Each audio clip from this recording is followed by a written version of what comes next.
All right, welcome back to the Run.down postgame show here on the Strickland YouTube channel and Strickland Twitter. And if you're listening to this the day after the Strickland Podcast Network, I am Sam. I'm joined by Tyrese and Schwinn.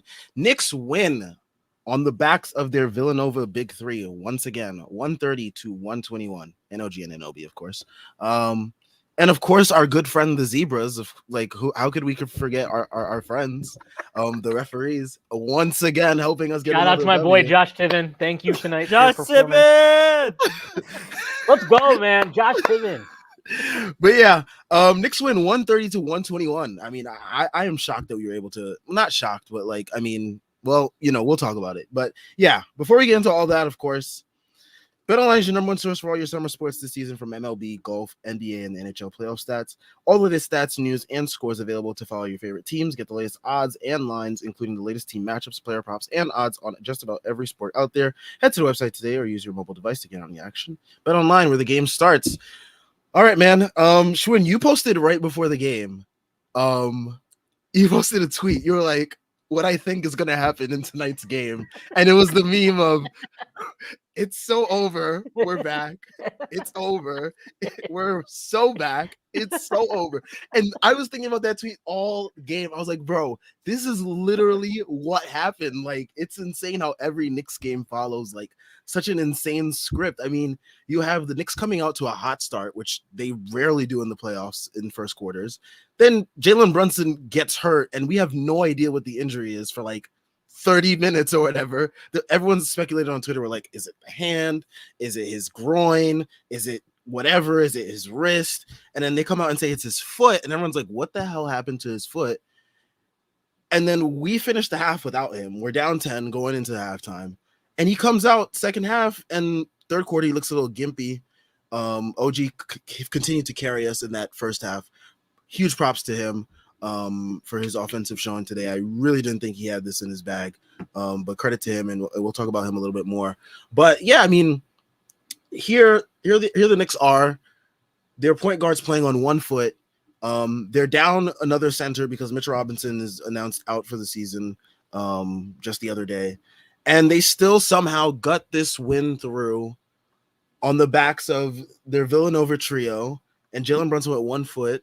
Shout out to iHeart. Shout out to Precious. I mean, just absolutely insane game. Absolute stones, absolute balls from these guys to just pull this through. And here we are, up 2-0 in this series. Yeah. Insane. I want to get a couple things off my chest. The first thing I want to get off my chest is I never want to hear about Tyrese Halliburton's fucking hamstring ever again. I never again. want to fucking hear about it again. Okay, I don't want to hear about it because in the first half, as soon as Brunson was off the floor and everything was sweet, this man was prancing around the garden. He was, running his mouth. He's holding poses. He was draining threes. He looked like the guy that I saw for the first 2 months, right? Oh my God, if Halliburton wins the in-season tournament, can we all admit that he's better than 2015, 16 Steph Curry? Like, I was watching that guy. I was like, wow, I guess, man, what a miracle 2 days off will do for your hamstring, apparently, after 4 fucking months. I guess it was that last 2 days that really pushed him over the edge. I never want to hear about that again. He is not hurt.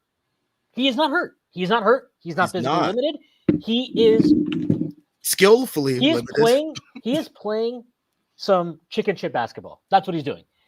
That second half from him is a disgrace. That was a disgraceful second half performance from him. If that is your franchise player, you're up 10, okay? Brunson, you saw during that second half, I don't know how the fuck he got through it. And he must have just gotten, the adrenaline's going. He kind of warms himself up. He just played himself through that. He was clearly not going well to start that second half. You could see it. And even fucking Reggie and Stan, who were basically like jerking each other off under the table every time they could take a chance to shit on the Knicks. Like, even they were immediately, right when this half started, they were bringing it up. And to come out in that second half and basically just not shoot the ball. Just not shoot the ball for until what, like the midway through the fourth quarter or something? That's a disgrace. That is such a disgrace of a performance by a franchise player.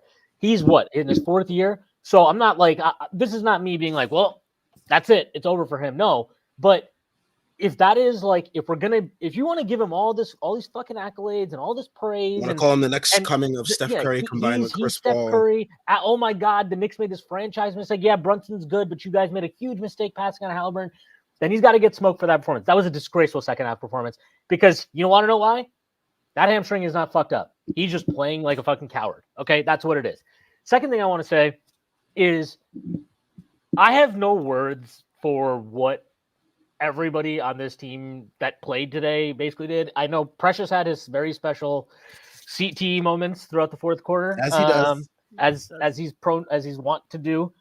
Deuce apparently is he is unfortunately he is TJ McConnell's son. Hopefully he can get over. Everybody grows up at some point, and maybe is able to finally beat their dad in a game of 1-on-1. So hopefully Deuce can get there at some point in the series because they're gonna fucking need him right now. I don't think OG is gonna be back. But you look up and down this box score, man. You've got fucking heroes everywhere. Like Anunoby, he had 28 points in 28 minutes. Like I didn't even realize that as I was watching the game, and he was started off the game, and I was like, dude, he was just fucking bullying his way to the rim like he's fucking prime Brandon Jacobs or something. That was crazy.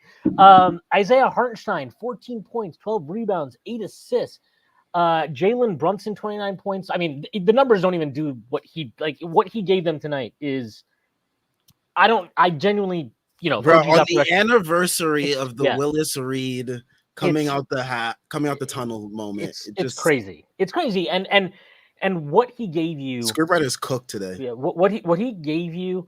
It goes beyond the numbers. It's a moment that, regardless of what happens, the rest of the series, rest of the season, whatever, is going to be iconic in Knicks history. It will be part of Knicks lore, Knicks history, however you want to put it. Just absolute crazy stuff that he was able to do today. I think he had 24 points in the second half. Josh Hart, who played maybe the worst half he has in like 2 months. I don't know what the hell he was doing in the first half. Yeah, he literally had 4 turnovers within like the first 5 minutes. So lost. He had 4 turnovers in the first 5 minutes of the game. He was like he was just standing around on defense watching people. Like there was one play where they got an offensive rebound, got tipped out to Halliburton, and Josh Hart is just literally staring at him, like literally just staring at him as Halliburton, like whatever you want to say about him, the guy can shoot, just lining up the seams. He could have made a fucking sandwich. Maybe he had a chopped cheese or something if he wanted. Like it was ridiculous watching in the first half. The second half happens, and then he's like, I don't know, he's like shot out of a fucking rocket. And I don't know, maybe him and DiVincenzo, they retired to a bathroom stall and just started ripping lines because both these guys came out and were like fucking. I mean, it was bananas watching both these guys in the second half. And again, so Josh Hart, 19 points, 15 rebounds, 7 assists. DiVincenzo, 28 points, 6 rebounds, 4 assists. He goes 6 of 12 from 3. Insane stuff. It was that starting lineup is absolutely destroying Indiana through two games. Unbelievable. Just unbelievable. 3/5 of this starting lineup, as we all saw on Twitter, was the bench to start the year. Yep. The bench to start the year. That's absolutely insane. I mean, we had Grimes starting. We had we had RJ starting. We had Mitch starting. All right. But yeah, I mean, this is absolutely incredible what this team is pulling off right now. It's unbelievable. It is historic stuff as in terms of, at least just as a Knicks fan. I'm not talking about NBA history or whatever, but as a Knicks fan, I mean, this is like, well, there's nothing else to say. There's really nothing else to say. They are giving you everything they've got, and I have to remind myself of this shit, honestly, even during the game, where I'm like, what the fuck is Josh Hart doing? Like, why is, when you see them make these mistakes, you're like, what the fuck, dude? Like, get it together. But then you got to remember, like, did Josh Hart play the entire game again today? Yeah, 48 minutes. Like he's playing entire games, and I talked about this. We all talked about this after the Sixers series, and kind of looking forward to this series. They've only played epic games. Like literally every game they have played so far in the playoffs, and even even if you go back to like the regular season, that Brooklyn game, which was the second last game of the season, was kind of epic randomly. The Chicago final game of the season was epic. The Knicks can't play normal games anymore. Every game has to be this exhilarating, heart racing, like absolute madness, crazy show. Every game is like a movie with 3 acts, and it's it is like I've never experienced anything like this as a fan of any team I've ever rooted for. Like it's just not anything like this. It's special, man. Like this is something, if whatever, if OG's out and they lost the next 4 games, yeah, will I be pissed in the moment? Sure, but you can't look back at this season. You'll appreciate what they did, and just love this team, this year's team for what it was and what it gave you, and again, just so many awesome memories just in the last 3 weeks. Like this is, and I think I talked about this before, maybe on the rundown or on the pod, but like this is like what like younger Knicks fans, and I really mean this, like I'm always amazed by you guys, but like this is what like this fucking franchise robbed from you for like 25 years, and this is why a certain minor era during that period has been gassed up beyond belief. But like that's all we had. Yeah, but like this is what it's supposed to be. You're supposed to be in the playoffs every year. You're supposed to have games and series and plays and moments that you remember, and you're just, I mean, it's all there. This is just an unbelievable season, unbelievable team, unbelievable players, unbelievable coach at this point. Honestly, I mean, Tibbs, quite frankly, is out coaching Rick Carlisle by just not being a mental patient, apparently. And the front office, obviously, kudos to them. Just, it's amazing. It's amazing. Terry's thoughts. Halliburton is probably the biggest front runner in the fucking league. Like, bro, he was doing all that when Jalen Brunson was sitting down. And then fucking Debo came back, and he looked shook. He legitimately, like, he didn't want to play basketball as soon as Brunson came back in the game. It's like, dude, Brunson with one leg is walking you down, and you like, and now you're just like, oh, Andrew Nembhard, I gotta get him going. Like, bro, he was sunning Andrew Nembhard, bro. Brunson was sunning. The Andrew fact that Nembhard. TJ McConnell is it's a tipping point of this series. He's the best player on the Pacers, no joke, this series. Yes, because he's their best defender and somehow their best offensive option. It makes no sense. Bro, the little 5'11" white dude is the Pacers' best player. Bro. Dude, he had 10 and 12. This is James Naismith's vision. TJ McConnell is fucking awesome. Like, he's fucking awesome. I love that guy. I don't care that he's like pissing me off in games. He's fucking awesome. Bring that guy, but get this fucking guy on my team. I need it. I need this fucking asshole. I need him to be in a Knicks jersey desperately. Like, he would be a Knicks legend. I don't know how, but like, he was talking shit to the crowd when he was getting subbed out in the second half. It was like, that was awesome. I don't know what the hell he was saying, but it was awesome. And even, dude, you can tell Brunson and Hart love that guy so much. After the game, Brunson was just like, it's just fun competing against TJ. It's fun. He's awesome, man. I love that guy. What a fucking player. Bro, who knew? I mean, imagine you put the dog in him in Tyrese Halliburton. That would be scary. We'd be fucked. Oh, yeah. Thank goodness Tyrese Halliburton's a punk. He's a fucking chihuahua. That's what he is. But Halliburton? Yeah. Yes. Fucking chihuahua. Damn, Chihuahua's catching strays over here. I do want to say, NBA on TNT, I cannot wait till that production is over. Like, I cannot wait till they lose the rights to produce NBA production. Thank God. Absolute joke of a broadcast tonight from start to finish, man. Pre-game show, I didn't watch it, but I heard it was a joke. The whole broadcast, Stan Van Gundy and Reggie Miller just verbally filleting each other. They basically wanted to make out with each other on the broadcast. You guys want to do that? Fair. Just not on my Knicks broadcast, okay? I want to watch some basketball without you two. Like, make out when the fucking Grizzlies and make love with each other. What I thought was the weirdest part of this was, like, at least with Reggie, you're like, look, they clearly brought him on to like do the villain thing.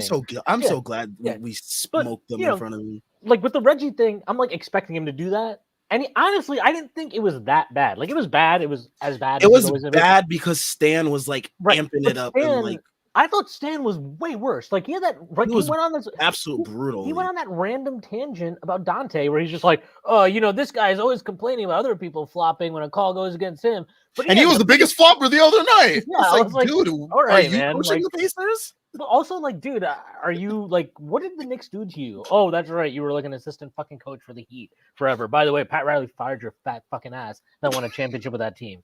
Fucking piece of shit. Tree stump. Yeah, tree stump. Shout out to you, Sam. And then you have the post-game show. The first thing that Shaq and Chuck do is say, here we go. Here's the quote. Shaq and Charles Barkley on the Knicks post-game.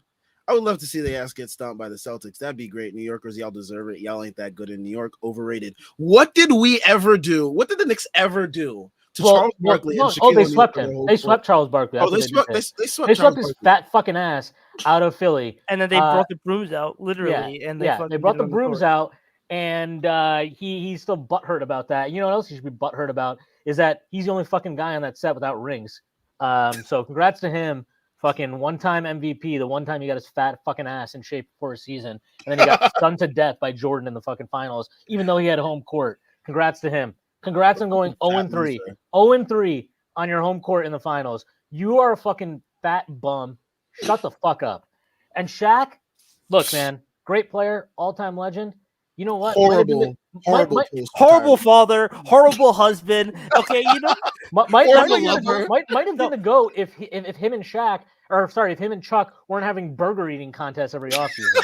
But you know, that's not for everybody. You know, no, I'm happy that he's alone in that big ass house because he fucking deserves it. He can't fucking fit anybody with his fucking ego, and that's why you're lonely and bitter, and you're fucking 50. Enjoy your life, you fucking deadbeat dad. That's why you'll be unemployed next year. Oh, you want to talk about, the fucking Knicks are fucking, they're too braggadocious. Shut the fuck up. Be a father. You can't even be that. Your kids don't even like you. Your kids don't like you, Shaq. Fuck. All right. Enough of the TNT post game. That was our spiel on that. Oh, shit. This is why we won, guys. Ice Spice was at the game. Win? Oh, yeah. Yeah. The Knicks had to win for her. Of course. I mean, if I had known that, I would have just fucking turned the game off. Oh man! I bet Quick was he probably fucking. He probably wishes he was there. He probably chartered a jet. He was like, trade me back. Trade me back. No, man, he came right back. Oh man, but yeah, that was an absolutely amazing game. I mean, we'll see what happens with OG.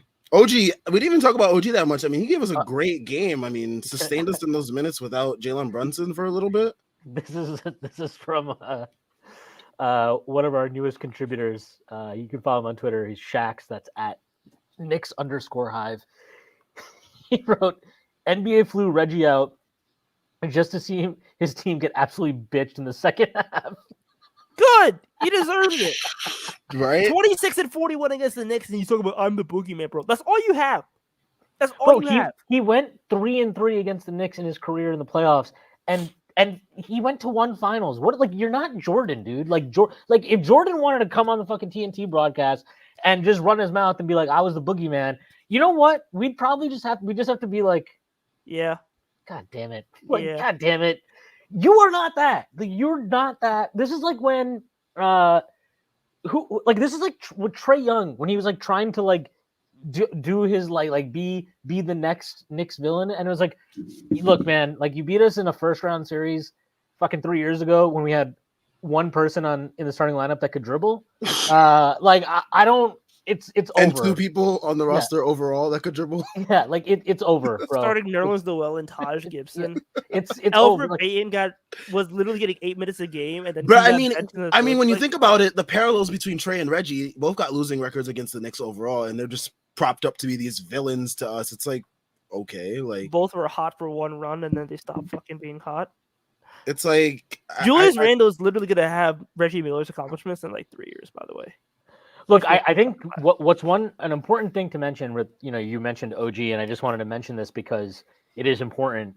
If he did his hamstring, like, we basically should expect him to not be able to even function on a basketball court for at least 4 months, right? That's what I'm pretty sure we were told. So, yep. Bro, I just saw a tweet from that Brian Suterer guy, and he just made a video about Brunson and OG's injuries, and the title of the video includes OG tears hamstring. I mean, he probably did. He like, if you watch the legitimately layup, he immediately, like, he went up and he went up when he put it up because he felt it go. I've torn my hamstring. Like it's the worst thing ever. And as soon as it happens, you feel it, like you know it, and that's what it looked like to me. I'd be stunned if he is back anytime soon. So it's looking like. Well, the good thing, Deuce doesn't need to defend TJ McConnell if he starts. Yes. Maybe he'll hit some threes too. That would be great. I actually think he'll be, because he'll just come into these games.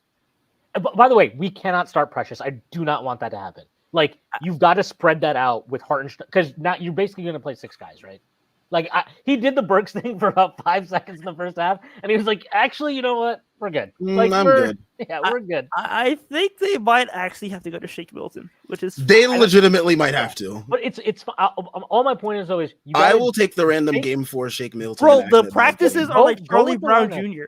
But go with the lineup that was actually good this year. Like, we saw that lineup be good for an extended period of time. That lineup basically, I don't want to say saved our season, but it saved our opportunity to stay as a top 6 seed, get the 2 seed, get home court. Like, roll with that lineup. Trust the data that you you have that says, I think it was like the best lineup in the fucking regular season or something. So like, trust that. There's no reason not to. Yeah, that's all. I know he's had a terrible series so far. I'm sorry. I'm just gonna trust the larger data. And if Indiana wants to beat me with Pascal Siakam post-ups on Josh Hart, go right ahead. Go right ahead. Please do it. Because you know what that's going to do? It's going to slow them down. They don't want to play slow. They can't play slow. Like, they just can't do it. So we can play fast, though. We're showing them that. I mean, we'll probably end up playing fucking 5 dudes and Charlie Toppin, but whatever. Charlie Toppin? Who's For all Charlie all these bums names kind of just blend Who's in. Charlie Toppin? Is that Jacob's other brother?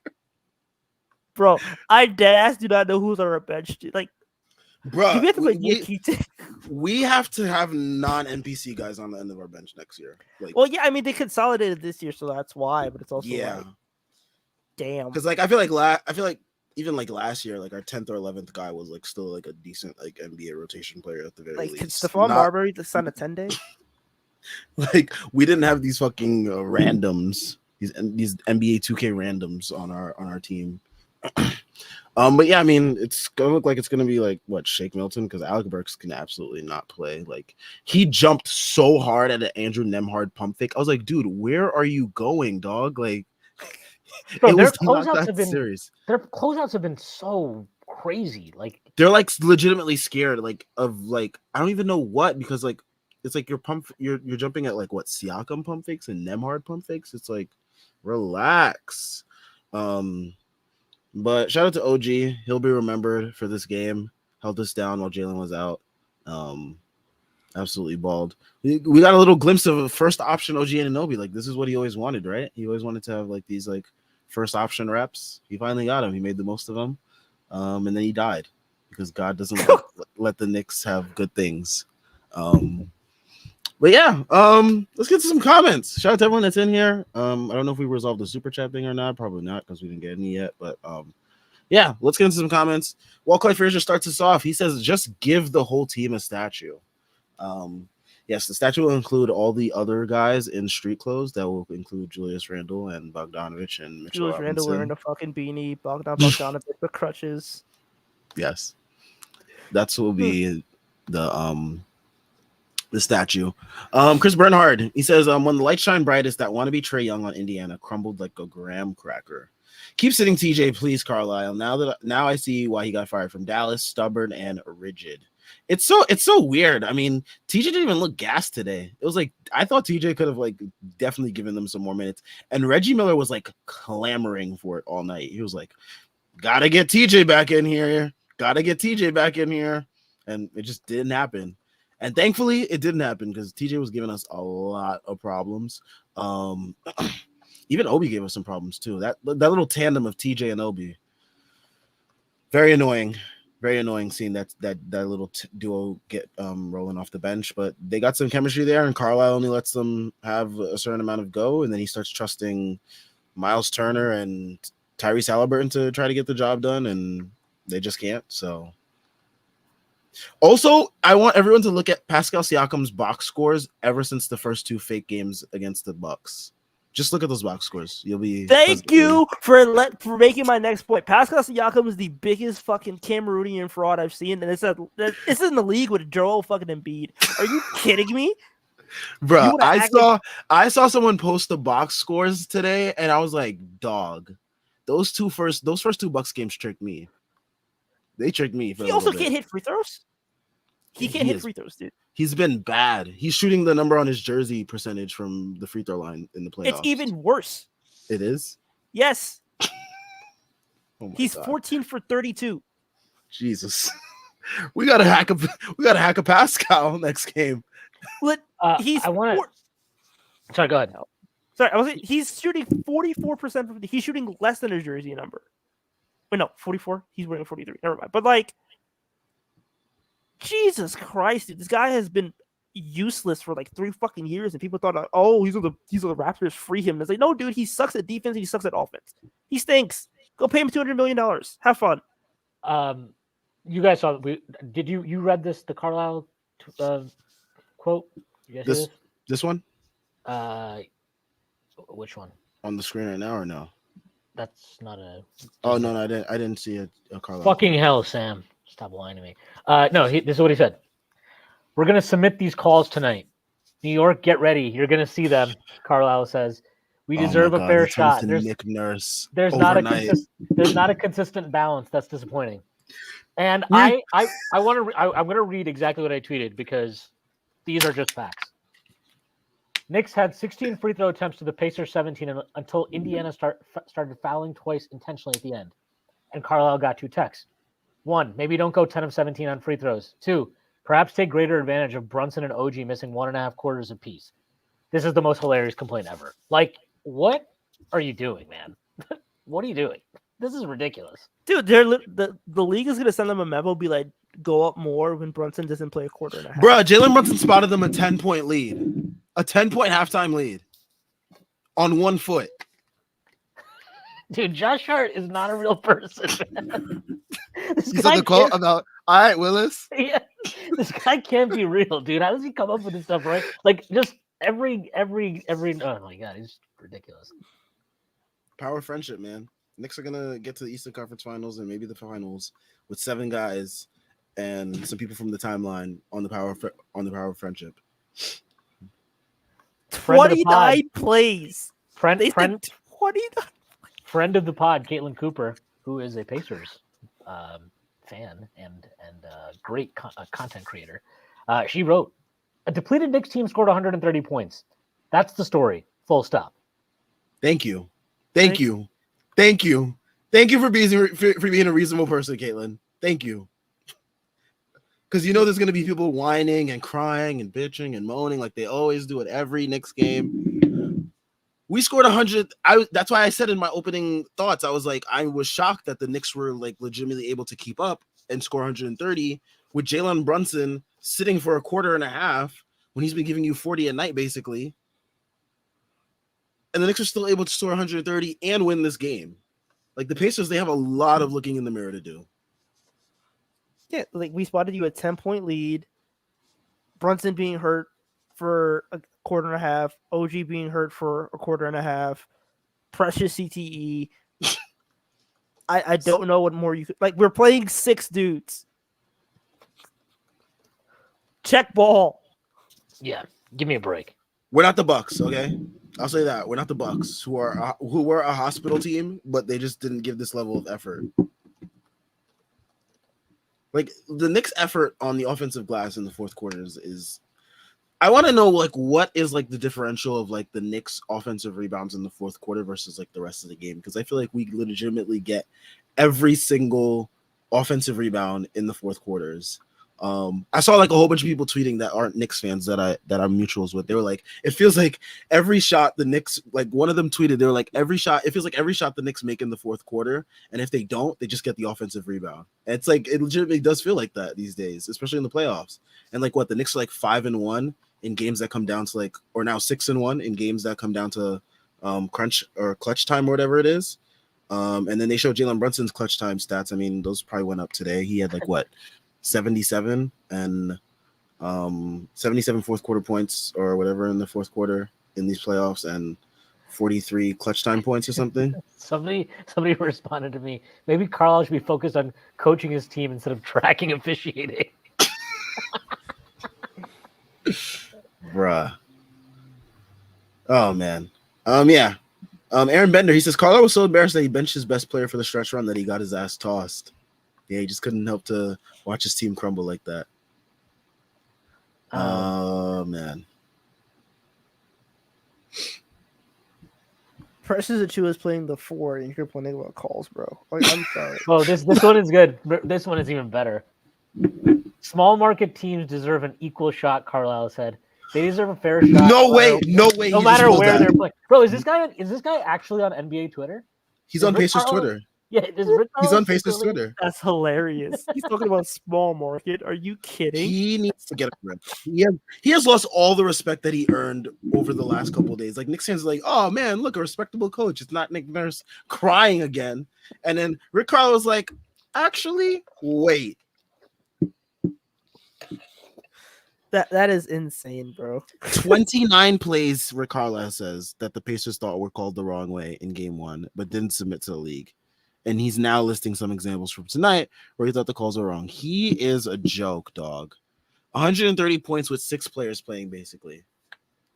Yeah, like, I'm sorry. You can tell me about calls all you want to. Like, that's hilarious, man. Tell your guys don't miss 7 fucking free throws, maybe. Like, that's a good start. Tell your guys, hey, maybe don't let them shoot 47% from 3. Maybe get the rebounds you need to get down the stretch. But you're going to talk about missed calls and fouls in a game that was what? They were up 8 with like 2 minutes left to go. Bro, they got what I think in a game that to me was they allowed a lot of physicality, which again I have no problem with. I thought, they were letting McConnell and what's his name, Nemhard, be really, really physical with Brunson bringing the ball up the floor. And look, the Knicks struggled with that times. Brunson struggled with that times. They obviously did some stupid shit, bringing the ball up the floor, inbounding it, whatever. You can sit there and feel sorry for yourself and bitch about it, or you can just accept that that's how the game is going to be played. So I got to adapt. And in a game where I thought, again, the physicality was very high level of physicality was allowed, they called Josh Hart for maybe the softest fucking offensive rebounding loose ball foul you'll ever see. And that gave Halliburton free throws to cut the lead to 6 with 151 left in the game. That'll be on the 2-minute report. I'm very, very interested to see the 2-minute report, guys. But like, yeah, that to me is like, you're complaining about the whistle.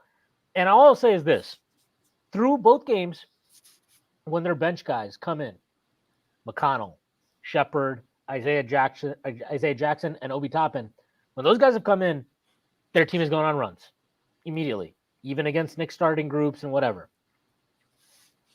They did it again today in the second half, and they did it in an environment. The fucking crowd is going crazy. You just pissed away a lead that was 12 at one point. Like they're down whatever it was, 8 or 9 before the bench guys started coming in, and they cut that lead all the way down to 1. Okay, maybe your starting players, your starting group, your highest paid guys, your stars, maybe those guys should be a little bit more tough. How about that? Maybe they should be tougher. Maybe they should be more physical. Maybe they should match the intensity that the Knicks are throwing at them. Because you know who did that? TJ McConnell did it. Fucking Obi Toppin did it. I thought Isaiah Jackson was phenomenal. I think he's been phenomenal through 2 games. Bro, their bench is better than their starters. And Ben Shepard has been good. So to me, you see the template right there. Get your fucking players to be get them to be tougher. And if they can't, then put in the guys that are. That's coaching. That's how you could win the series. But instead, if you want to complain about the refs and whatever, go for it, man. I don't really care. We've been hearing this bullshit the entire playoffs. It is what it is. But hey, that's gang. Zebra gang. For real. Zebra gang. Scott Foster with me, bro. My Those guy are the Scott. guys. 8-on-5. What's up? What's up like with it? I'm not gonna you think I'm gonna be 8-on-5. like, oh, nah. What's up? Yeah, they with I'm- us. What y'all gonna do? I'm gonna bring Scott Foster to my ancestral home in India. He's good there. Scott Foster's good in Palakkad. For real. Scott Foster can come to Dykeman. Man, this is incredible. Dante DiVincenzo 28 points. OG Anunoby 28 points. I mean, like, this is absolutely The Pacers can't play insane defense. production from those two guys. Oh, she could have had a 40-piece tonight if he didn't get hurt, man. Honestly, I mean, he was rolling offensively. It's the best offensive game I've ever seen him play in his life. Nah, he had that one at the Garden when he was on the fucking. That one's out Raptors. of my memory. He had a 36. It was stupid. That one's out of my memory. This is Oh, playoffs too. You remember your fucking parlays from last week, though. Get the fuck out. Yep. Right. Because those made me money if they won, but they didn't. Jordan Bub brings up Reggie Miller's. He said that the funniest thing was before the game him saying that he owns this city and he was 7-27 in his career at MSG on the road. Dude, I'm sorry. He's just a fucking loser. That's all he has to go off of. That's all he has to go off of, bro. Because he had one choke. Mind you, they lost the series in 7. Like, everybody, oh my God, they took. No. They lost the series in 7, and Allen Houston and Latrell Sprewell gave him the fucking business. Why the fuck is this even a conversation? Like, the real boogeyman is fucking Jordan, but Jordan doesn't give a shit. Yeah, he doesn't care. He's fucking giving shoes to Republicans. All Reggie Miller has is the fucking choke because he has nothing else to fall back on in his career. Because nobody gives a shit about him. That's why he's fucking commentating for teams. Because Kobe's son that ass in the finals. Shout out to Kobe. Fuck Shaq, though. Yeah, we don't give Shaq props for that finals or anything anymore. We haven't talked about him at all, but I thought Hartenstein was incredible. Almost today. a triple-double. He was incredible tonight, man. He is something else. That play he made at the end too to kind of save the loose ball. And it goes off Halliburton. He was Great passing spectacular. tonight. just I mean, I can't say enough about him. I mean, he was great in when the Pacers decided to double and trap Brunson. He was good as like an outlet, feeding guys. Yep. Leaving Hart on like a 4-on-3 with open shooters. Like, come on, Pacers.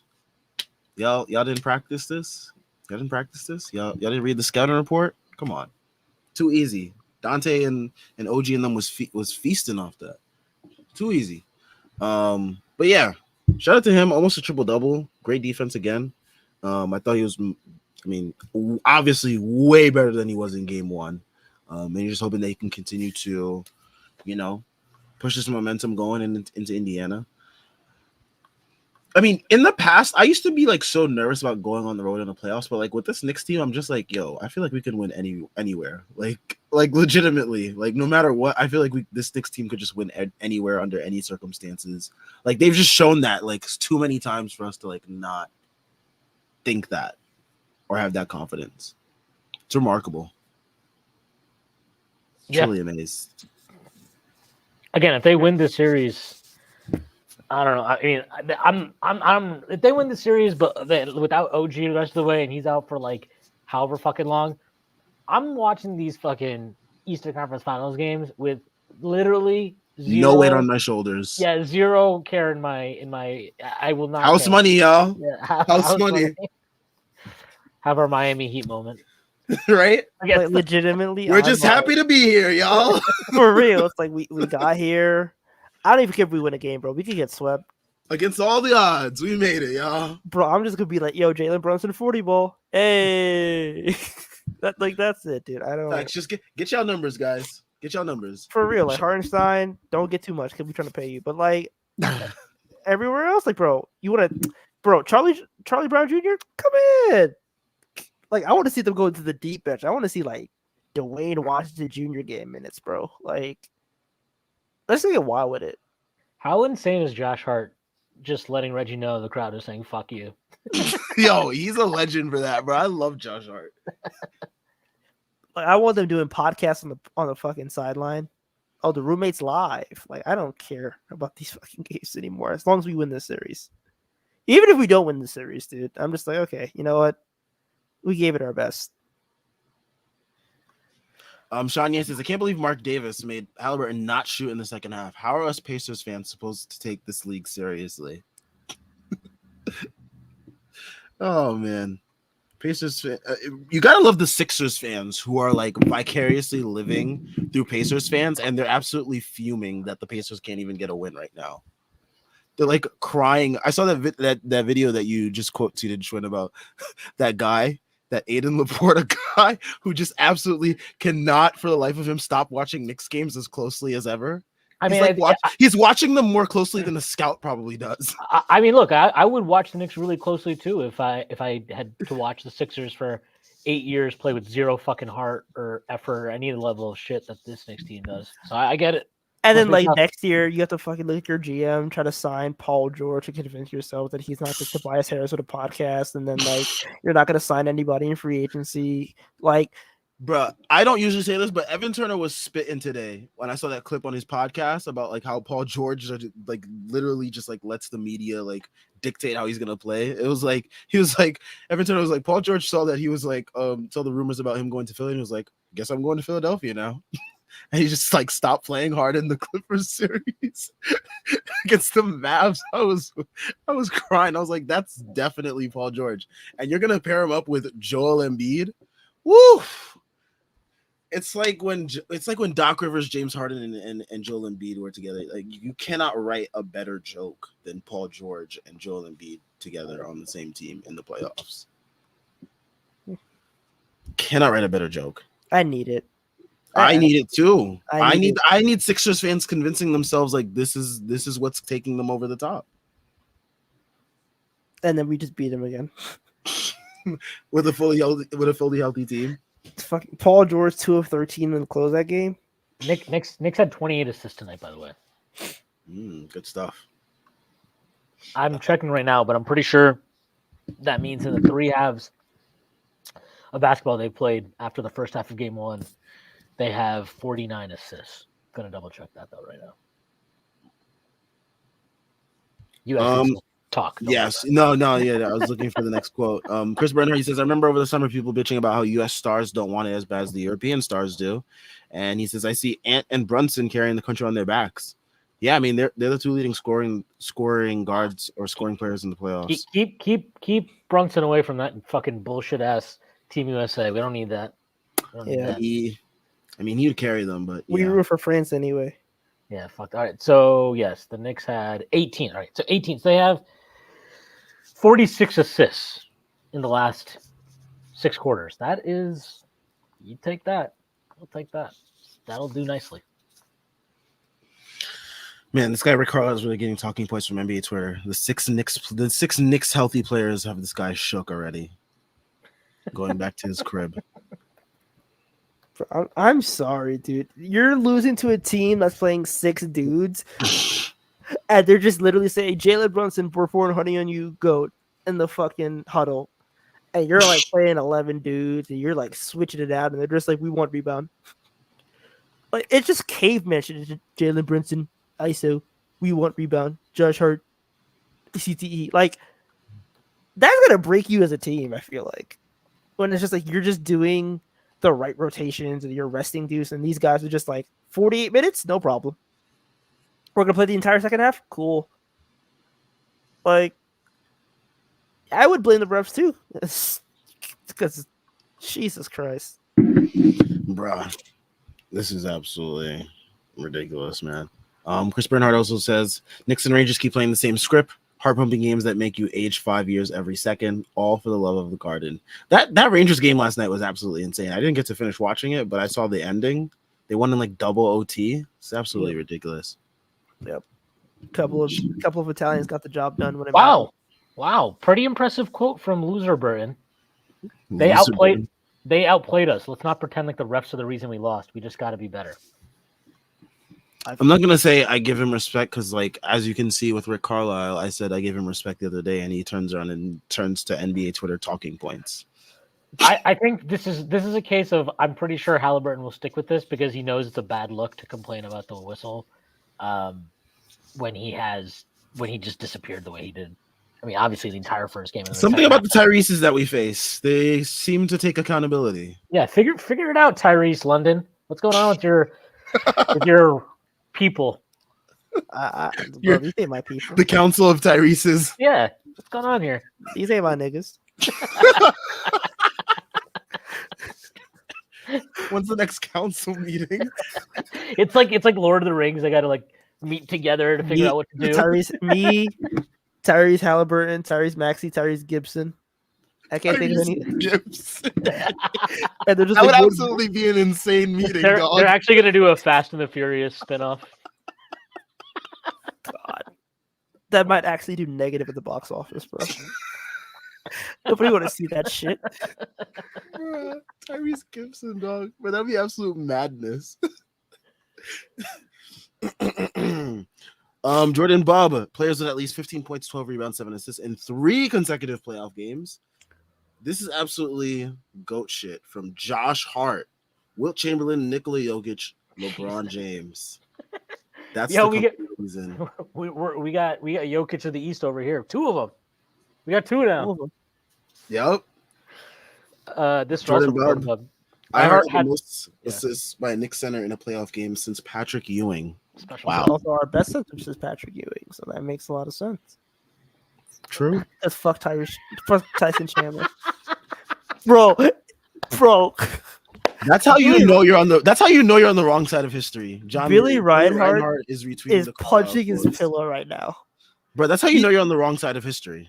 Can you imagine being a Nets fan and watching like your fully healthy Nets be outplayed by like Jalen Brunson and the ghost of like Nova past?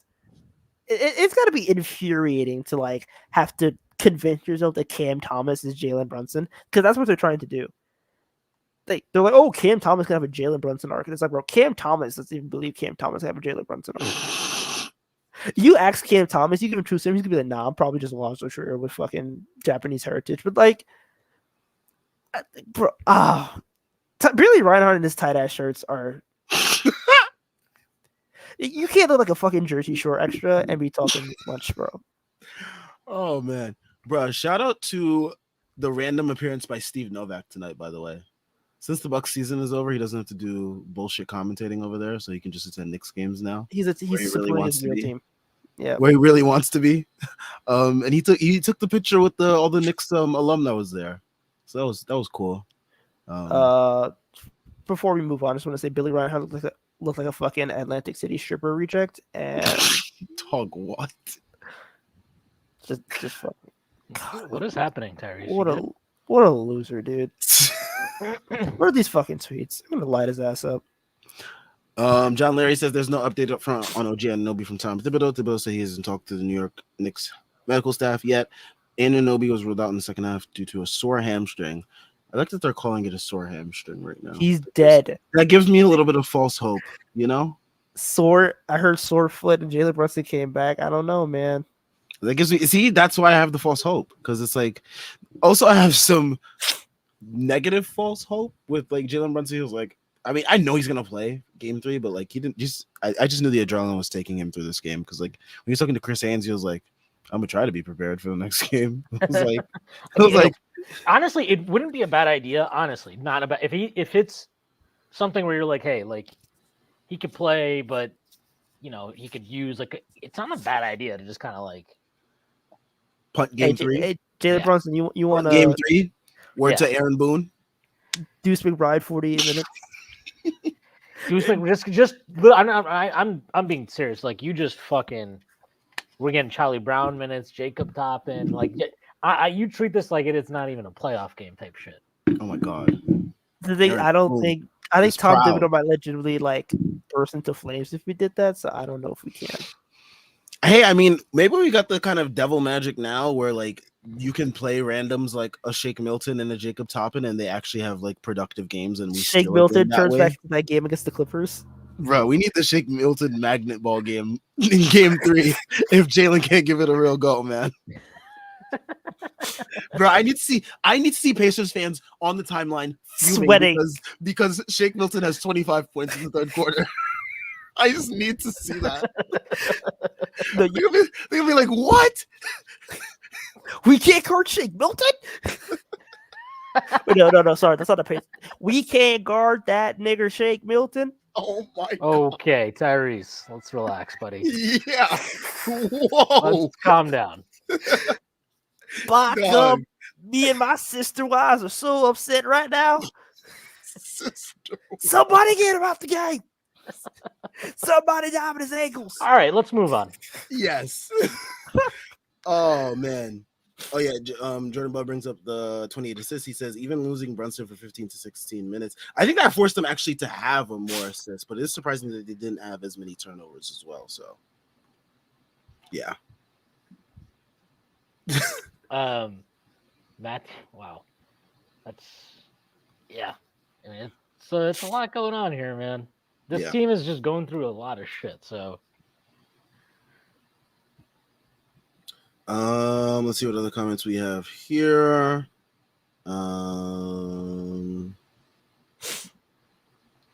H22 says Miles Turner, Siakam stinkers plus Hallie second half stinker, and they want to blame the refs. Like, you can't have your starters. You can't have more than half your starters be that pathetic in a game on the road, and then your coach wants to come out and blame the refs. Like, that just isn't logical to me. And especially when it wasn't like egregious calls all night. It's like, oh, they reversed a double dribble because the refs are stupid and they shouldn't have called one in the first place. So they instantly corrected their mistake that they made that you wanted to benefit off of. And now it's, oh, the refs are out to get you for the whole night. It's like, relax, my guy. yeah, I just really don't understand this narrative. Like Maybe play your two best players that were playing for the night a little bit more and you might have a chance of winning. I don't know. It's just, you can't. This is the basic fucking thing. The Knicks are going to play the next two games on the road.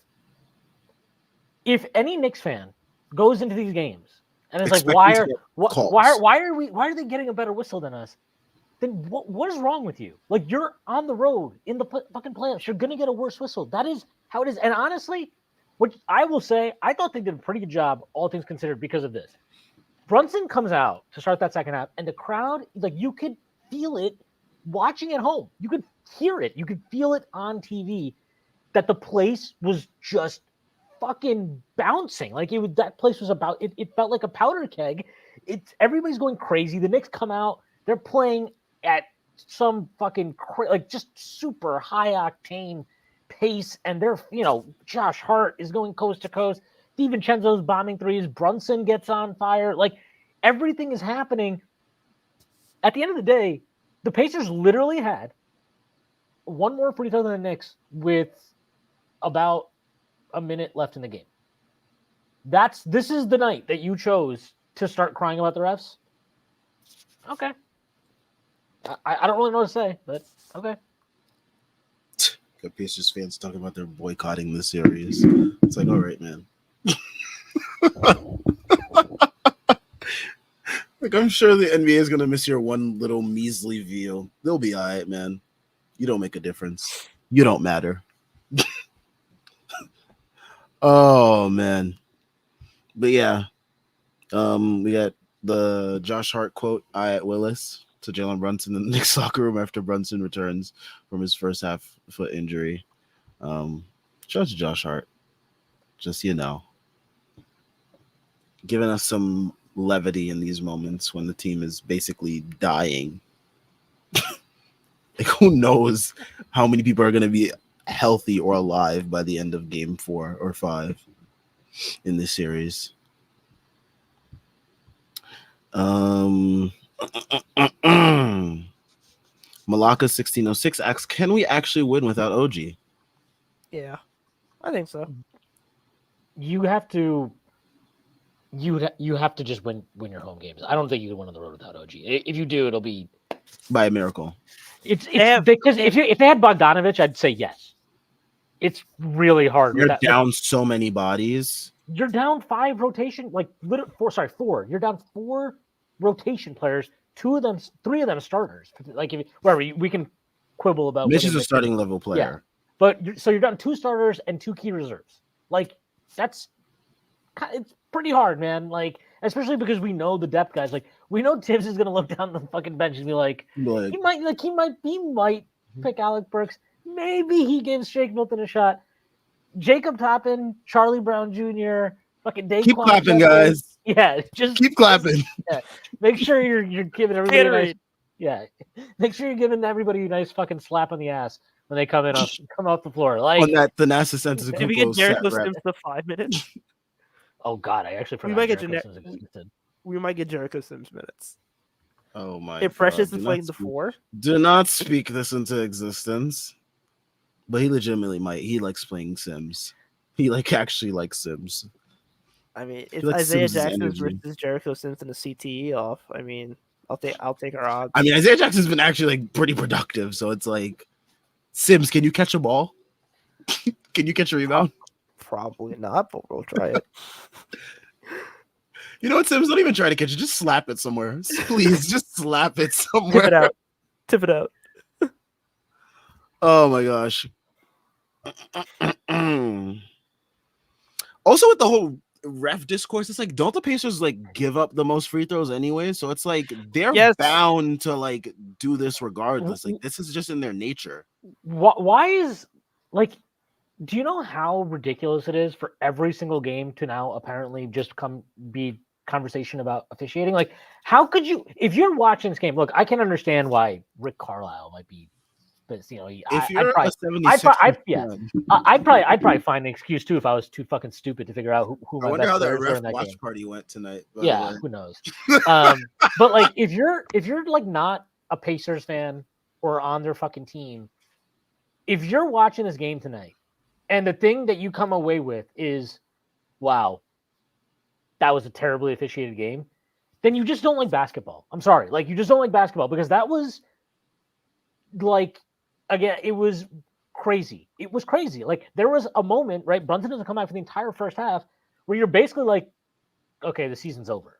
The season's over because Brunson's done and that's that. He comes out to start the second half, like you said, on Willis Reed, the anniversary of Willis Reed walking out of the tunnel. The Knicks just absolutely blitzed the Pacers at the start of the third quarter. I mean, the energy in the stadium from the players, from the team, it was incredible.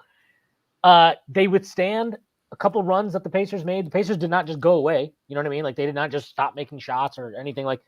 Knicks took that game from them, and they obviously bullied them down the stretch, and they lose OG in the process. So you're fuck, maybe we can win this game, but it still kind of feels like the season might be over. But if your takeaway in memory of this game is, man, really wish they'd call a couple more fouls on Josh Hart or something. I don't know. Maybe you just don't like basketball. Pretty simple to me. I think a lot of NBA fans this year do not. Bro, that Miles Turner step back 3 had me crying, bro. I was like, oh, you just want to steal you want to steal the game for us. When he's he barely hit the rim. He hit the edge of the rim and the backboard. He played for us. That was so bad. I didn't even notice him on the court today until that shot. He was terrible today. What was that? He just didn't do anything, right? Not really. What did he end up with? I'm just looking it up. So he ended up with 6 points, 7 rebounds, 3 of 11 from the field. He was a -21. Nembhard was a -21. Halliburton -17. Nesmith what were TJ and Obi? -19. Obi was +9. He had 20 points in 20 minutes. I don't know, dude. Maybe play him more. He fucking. I mean, I get why they can't. There's politics to this, right? With Siakam, whatever. Yes. So he had 20 points in 20 minutes. Siakam smells like shit. Yeah. Isaiah Jackson and Obi. And Obi was +9. Isaiah Jackson was +11 in 15 minutes. TJ McConnell +10 in 23 minutes. He had 10 points. He had a double-double. He had 10 points and 12 assists and 4 rebounds. 12 assists, most assists by a guard off the bench since 2008 in the playoffs. Yeah, just crazy performance. And then Ben Shepherd, he was a +12. He had 11 points on 4-6 shooting, 3 of 4 from 3. Their bench is thoroughly outplaying their starters. Yeah. Through the first 2 games. Yeah, and I'm sure there's some they get to come in after the starters play against our starters and our guys are a little bit, worn down or whatever. Sure, maybe there's some of that at play, but I mean, come on. It happened again in the fourth quarter, right? Bench guys go out. Eventually, after they start trading blows for a little while, the Knicks just we pushed away down the stretch of the game. By the way, this is what I'm saying. The Knicks outscored Indiana 36-18 in the third quarter. That's why you lost the game. You didn't lose the game because of fucking officiating, man. Give me a break. Yeah. These guys gotta look in the mirror before they start coming up with bullshit, and so do Pacers fans and the Indiana 76ers fans apparently, who've been adopted into the fan base. Bro, that small market teams quote is absolutely hilarious. But yeah, the Pacers. Ace Bashar says the Pacers are insanely rough defensively. They struggle against Middleton and Pat Bev. Maybe Shake Milton can give us something, man. I'm still holding out hope for that Shake Milton magnet ball game, man. Like I saw Pat Bev like walk down Halliburton and give him a double. I've had a double in Game 5. Yes, he had 13 and 12. That was the same night that we lost our stupid Game 5, right? Yes. I think so. Yes. So I did not look up anything from any other games at all. I was checked out. So I'm just discovering this. Good to know. Yes. He had a double against that team, and he was walking down Halliburton. They almost You won get him in Game his 3 eye. too in Indiana, right? Yeah. Yeah. It was So I'm like, yo, Shake Milton, you can give us like 2 threes, dog, and like give us some life, something. Tim's is just like Burks give us 2 threes, Shake give us 2 threes, Jericho give us 2 rebounds. Let's do it by committee, y'all.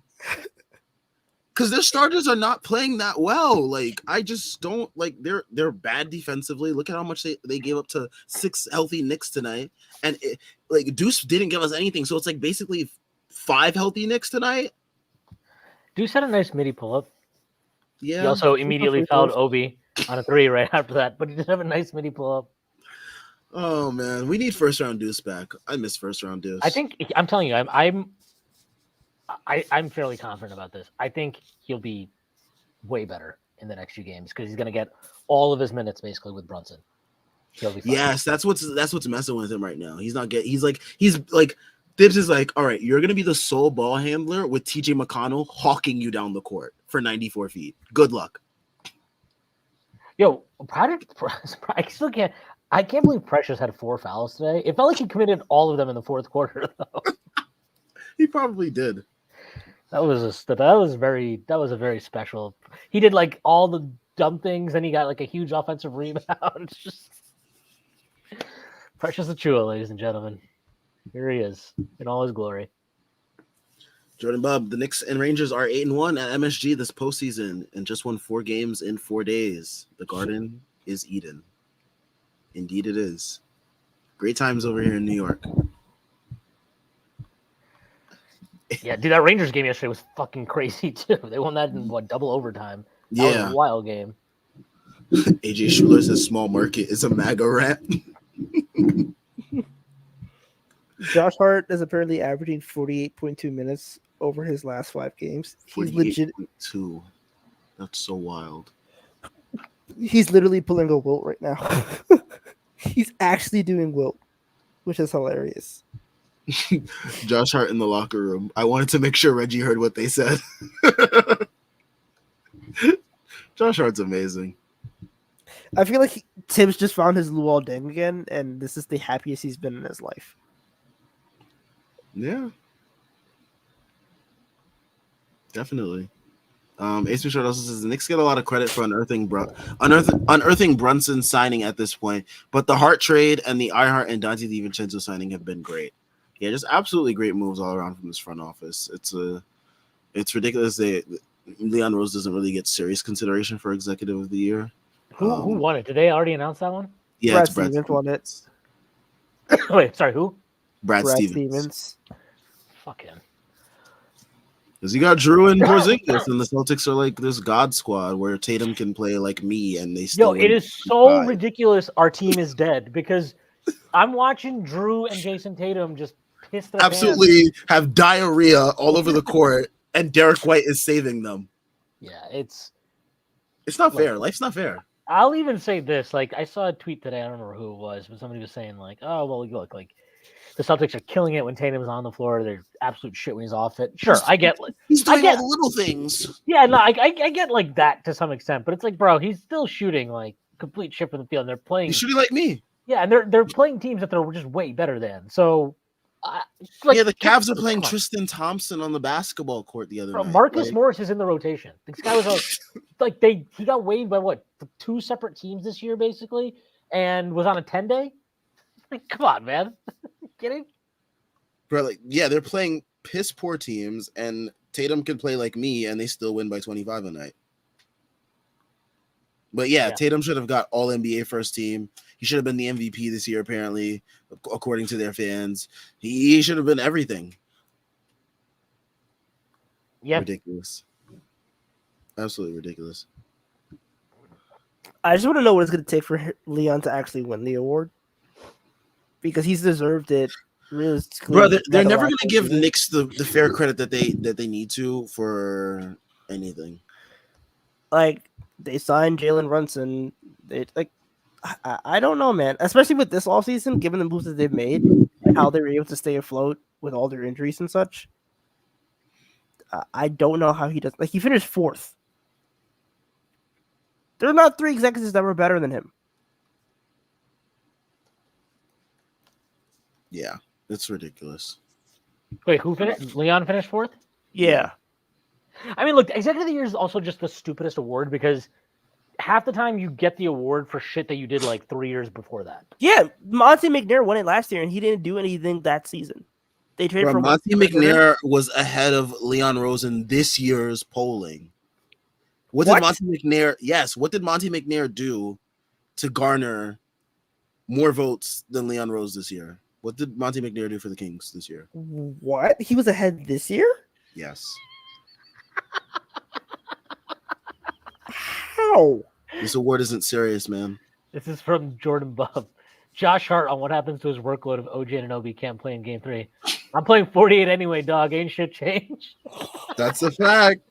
Yeah, I'm glad he's self-aware. This is a really good point. This is from Chris B. Carlisle CTE ball consistently leaving Devo wide open with Hart, Precious, and Ihart on the floor had me crying. Yeah, that was crazy. Like, he got a wide open corner 3. He got one that was like right, kind of like above the break on the right side, but still on the wing.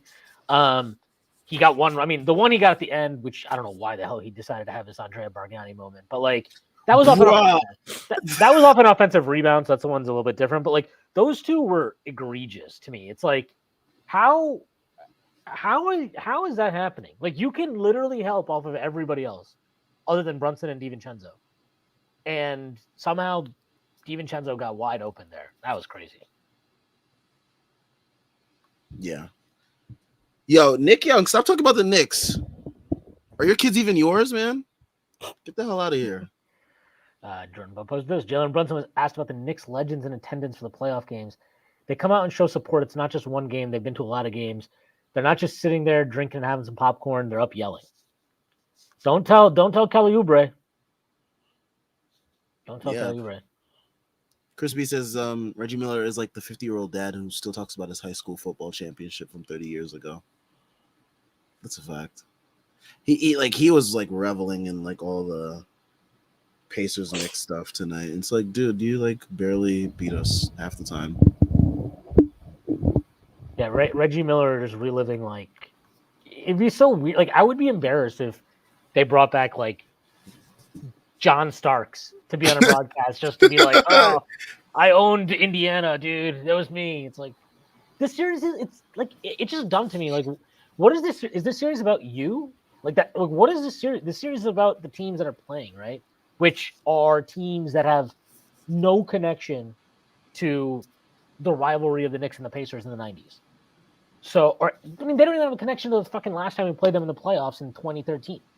What are we doing? Why the fuck is Reggie out here to like, I don't know. Like, if that's what they want to do, that's fine. I just relive his glory days. It's kind of like I find that to be a very embarrassing programming choice. That's crazy to me that they did that. I mean, it got us the fuck you Reggie chance, so it's worth it. That was like a serenade.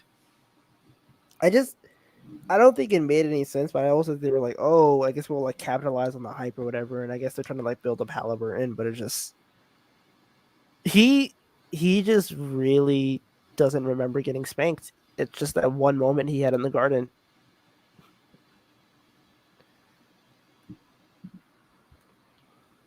All right, Schwinn is stepping out for a little bit. Let's keep rolling.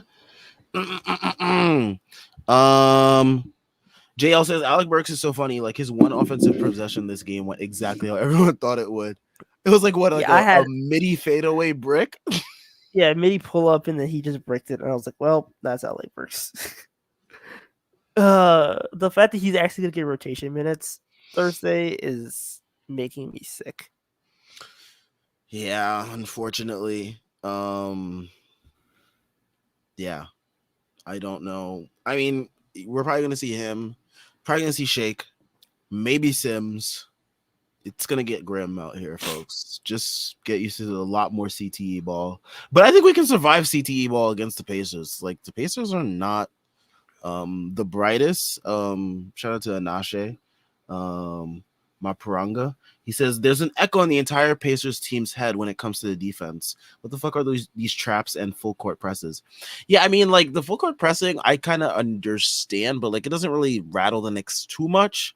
But like the traps, yeah, the traps are absolutely bonkers to me. Why like, would you trap so far high, away?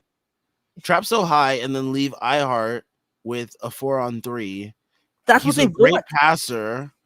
Like you're playing into what the Knicks kind of want as their secondary option at this point, Dude, which I'm is sorry. like one of You their can't best trap them. passers trying to find Devo or someone else open. You can't trap them. They've seen traps, hedges, All regular and season. blitzes for 3 months. You can't do it. They know how to play against it, and you're gonna go 4-3 with 2 shooters parked in the corner. Well, now I don't know about OG, but it's like even if they're running with Get in there, man. Drew's got me. Drew's got me. exactly Shake like in there, man. Shake Burks is gonna have like one of those. He's Well, not. he's gonna have a game. Enough. I'm calling it now. Let's say game 9. Yeah, game 9. Game 5, closeout game at home. This is the Bro, most. This is like actually fan disgusting. fiction. It's disgusting fan fiction. No. This guy's writing Alec Burks fan fiction. Tyrese, stop.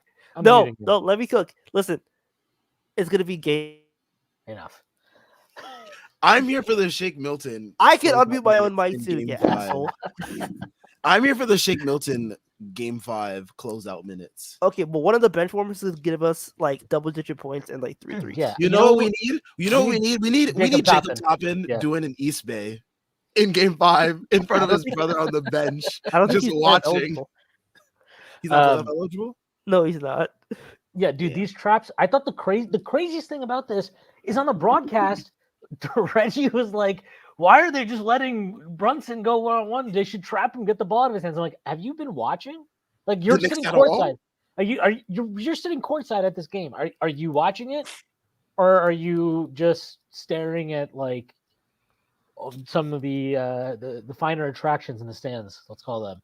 Like, what are you doing here? Are we watching the game, Reggie? Because if you're watching the game, I don't know what the hell you're watching. If you're like, why aren't they trapping them? I'm like, dude, every time they trap the Knicks, I am in heaven. I'm in heaven. I'm like, this is great. We're going to get an open corner 3, or we're going to get a layup, or iHeart's going to get a floater, which is like, what, like a 50% shot at this point? It's just, I'm fine with that. Yeah, keep doing it, please. And like Tyrese said, we saw this shit for literally, we saw the Knicks have to work this out in the regular season for like a month and a half, and then they figured it out, and it was like, oh, against many different personnel from many different teams, many different coaches. We've seen it from the Heat. We've seen it from every single type of coach, every single type of defensive personnel you could put out there. It's like it doesn't phase the Knicks at this point. They just know what to do. It's like a machine. They automatically know what to do at this point. So it's like, hey, good luck if you want to trap us, but like we know what to do now. And if you stop trapping us, Jalen Brunson's just gonna cook whoever's in front of him. Nemhard, McConnell, Neesmith, bring them all on. When you muted. The real problem teams have is this: if you trap the Knicks, they absolutely roast you, right? Like that. It just they're getting quality shots. You're getting roasted. If you don't trap the Knicks, and Brunson gets to go 1-on-1, he's torching people. So, it's kind of like you pick your poison. Personally, to me, I thought what they did in the first game was way smarter. Basically, just let Brunson go in the pick and roll. Basically, play that 2-on-2 and have him. If he wants to mismatch hunt, fine, we'll give him that. If he wants to run the actual pick and roll and try to play the 2-man game, fine, we'll give him that. But we're not going to give you the open threes, right? If you want to help off, if you could help off Hart, they should do that. Other than that, I wouldn't change. I wouldn't have changed anything. I don't know what the hell they're doing, and I thought that was a really bad decision today. I thought it was phenomenal for the Knicks for them to be doing that, and it kind of just speaks to how good Brunson is that people are like, well, fuck it, we can't live with just Brunson torching us on an island all game.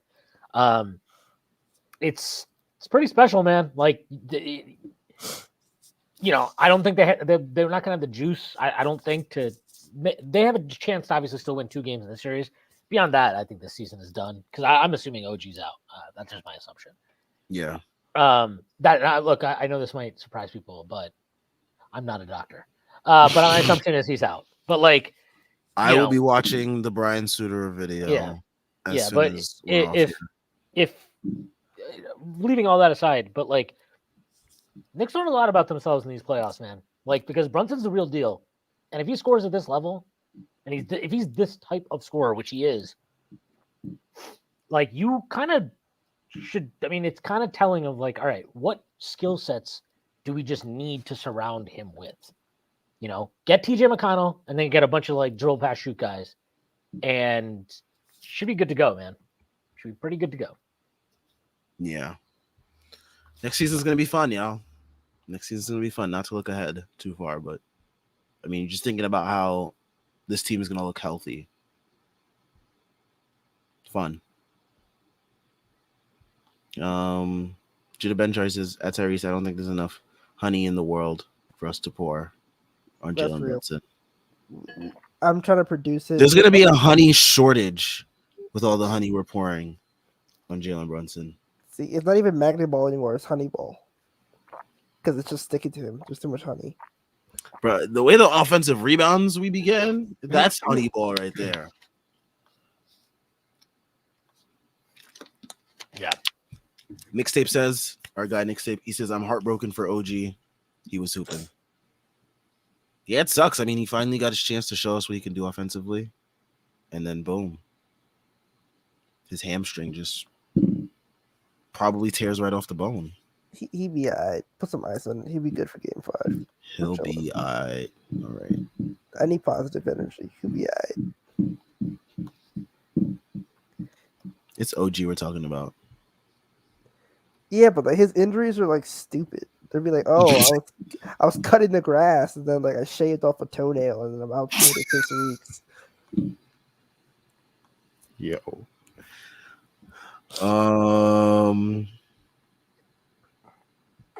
See what other comments we have here. All right, we have the Tyrese Halliburton quote. Yeah, Akiva says, yeah, feels like a focus on officiating is taken away from this team's amazing story. Seems like every call is viewed under a microscope since game 2 versus Philly. I mean, yeah, that's what fans are trying to do because they don't want to give the Knicks credit. That's the thing. People hate the Knicks. They just don't want to say that they hate the Knicks. They want to come up with all these other fake excuses of why they don't like the Knicks. When they just really want to say is they hate the Knicks. And I have more respect for people if they actually just came out and said, hey, I hate the Knicks. Just like I come out and say, hey, I hate James Harden. I hate Paul George. I hate Joel Embiid. I hate all these soft-ass players that shrink in the playoffs. I hate all of them. Just like that. But no, people just want to come up with all these excuses about why they hate the Knicks. No, you just hate the Knicks. But yeah, they don't want to give the Knicks credit. That's why they're giving all these excuses about officiating. Oh, it's rigged for the big market teams all of a sudden. There's this NBA Illuminati plan. The Knicks are gonna make the NBA so much money if they get to the Eastern Conference Finals or whatever. That's why they're rigging it for us. Why did they wait 25 till the team years? died? Yeah, well, why did they wait 25 years to do this again, though? Because the last time they did this was 99, right? That's when they rigged everything for us. So, like, why did it take? What happened? They made so much money in 99. They were like, all right, that's good. Run it back. We're good. We don't need to. We actually don't need to do this for 25 years. It's stupid. It doesn't make any sense. Also, if you view the entire league that way and basketball and sports in general that way, why the fuck are you even watching? Yeah, how is that fun for you? Also, go watch like someone do a knitting tutorial or something. Then why didn't they rig it last year? I don't know. The second round last year. They didn't rig it then, but now they're like, come on, dude. It doesn't make any sense. It's bullshit. Obviously, it's stupid. It's a way for people to detract from the actual good stuff that's going on with this team. and the Pacers defense being ass. Yeah, their defense is terrible. Whew, so bad. How you let 6 guys score 130 points on you in a playoff game, and one of them had 1 foot? Their defense is terrible. I thought Halburn's defense. I mean, Jesus Christ, It's laughable. he's terrible. He's terrible on defense. It's like, It's like, he's dude, not even you're in the playoffs. Are you gonna even like try? Right? And Brunson, obviously, look, Brunson's defense is not like exactly locked down here, but the guy was putting in more effort today on defense with like whatever was going on with his foot than Halliburton did the entire game. It's crazy. I couldn't believe it, man. He's A totally unserious on defense. A joke. What was he like percentile on the season in defense? Like I feel like it was like such a low percentile, in the whole NBA. Bro, Josh Hart. This guy just has a quote for everything. Knicks guard, this is from Michael Scotto. Knicks guard Josh Hart. I'm playing 2 entire playoff games. My Lord works in mysterious ways. Today I felt like I didn't have it at all. The whole game I was reciting Isaiah 40:29. The weak he renews strength. That was the biggest thing. He allows you to walk and not faint. Hart, like simultaneously being a crazy person who talks about drinking breast milk on podcasts. And a devout Christian. Yeah, and just like a devout Christian it will never not blow my mind. Like what? It's the most bizarre combination of human qualities ever. But I look, the start of the game, he did not have it. He had nothing. Like he didn't get a rebound, I don't think, in the first quarter. He was just like walking around. He got some breast milk at halftime, and he was rejuvenated. He must have. Maybe they gave some to Dante too. Jesus. Called his wife for the plug. I think it's easier to get some cocaine, so that's probably what they did. We can either do breast milk or we can get cocaine. All right. And then Josh was like, breast milk. But which one is probably more enjoyable for them? For Josh Hart, probably breast milk. For Dante, probably cocaine. Oh, I mean, man. that third quarter. You're gonna love this one. Chuen, you're gonna love this one. Yeah. You want to read this one? Yeah, how could anybody want them over Mikal Bridges? Who cares? Dude, these guys have a love affair with Mikal Bridges for being so fucking mid, dog. Mikal Bridges over Dante. But also, like why? I mean, here's my point. Okay, congratulations. Like, do you guys want a trophy for that? Is he a franchise player? No. He's their franchise player. Yeah. And that's why they're where they are right now. Bro, these guys want a trophy for this stuff. Man.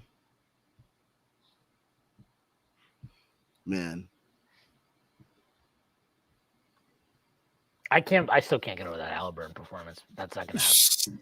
Right, so this guy, when he was just getting, look, the Knicks defense in that first half after Brunson went out. Look, maybe they were just kind of like, yeah. I mean, maybe they were shell shocked.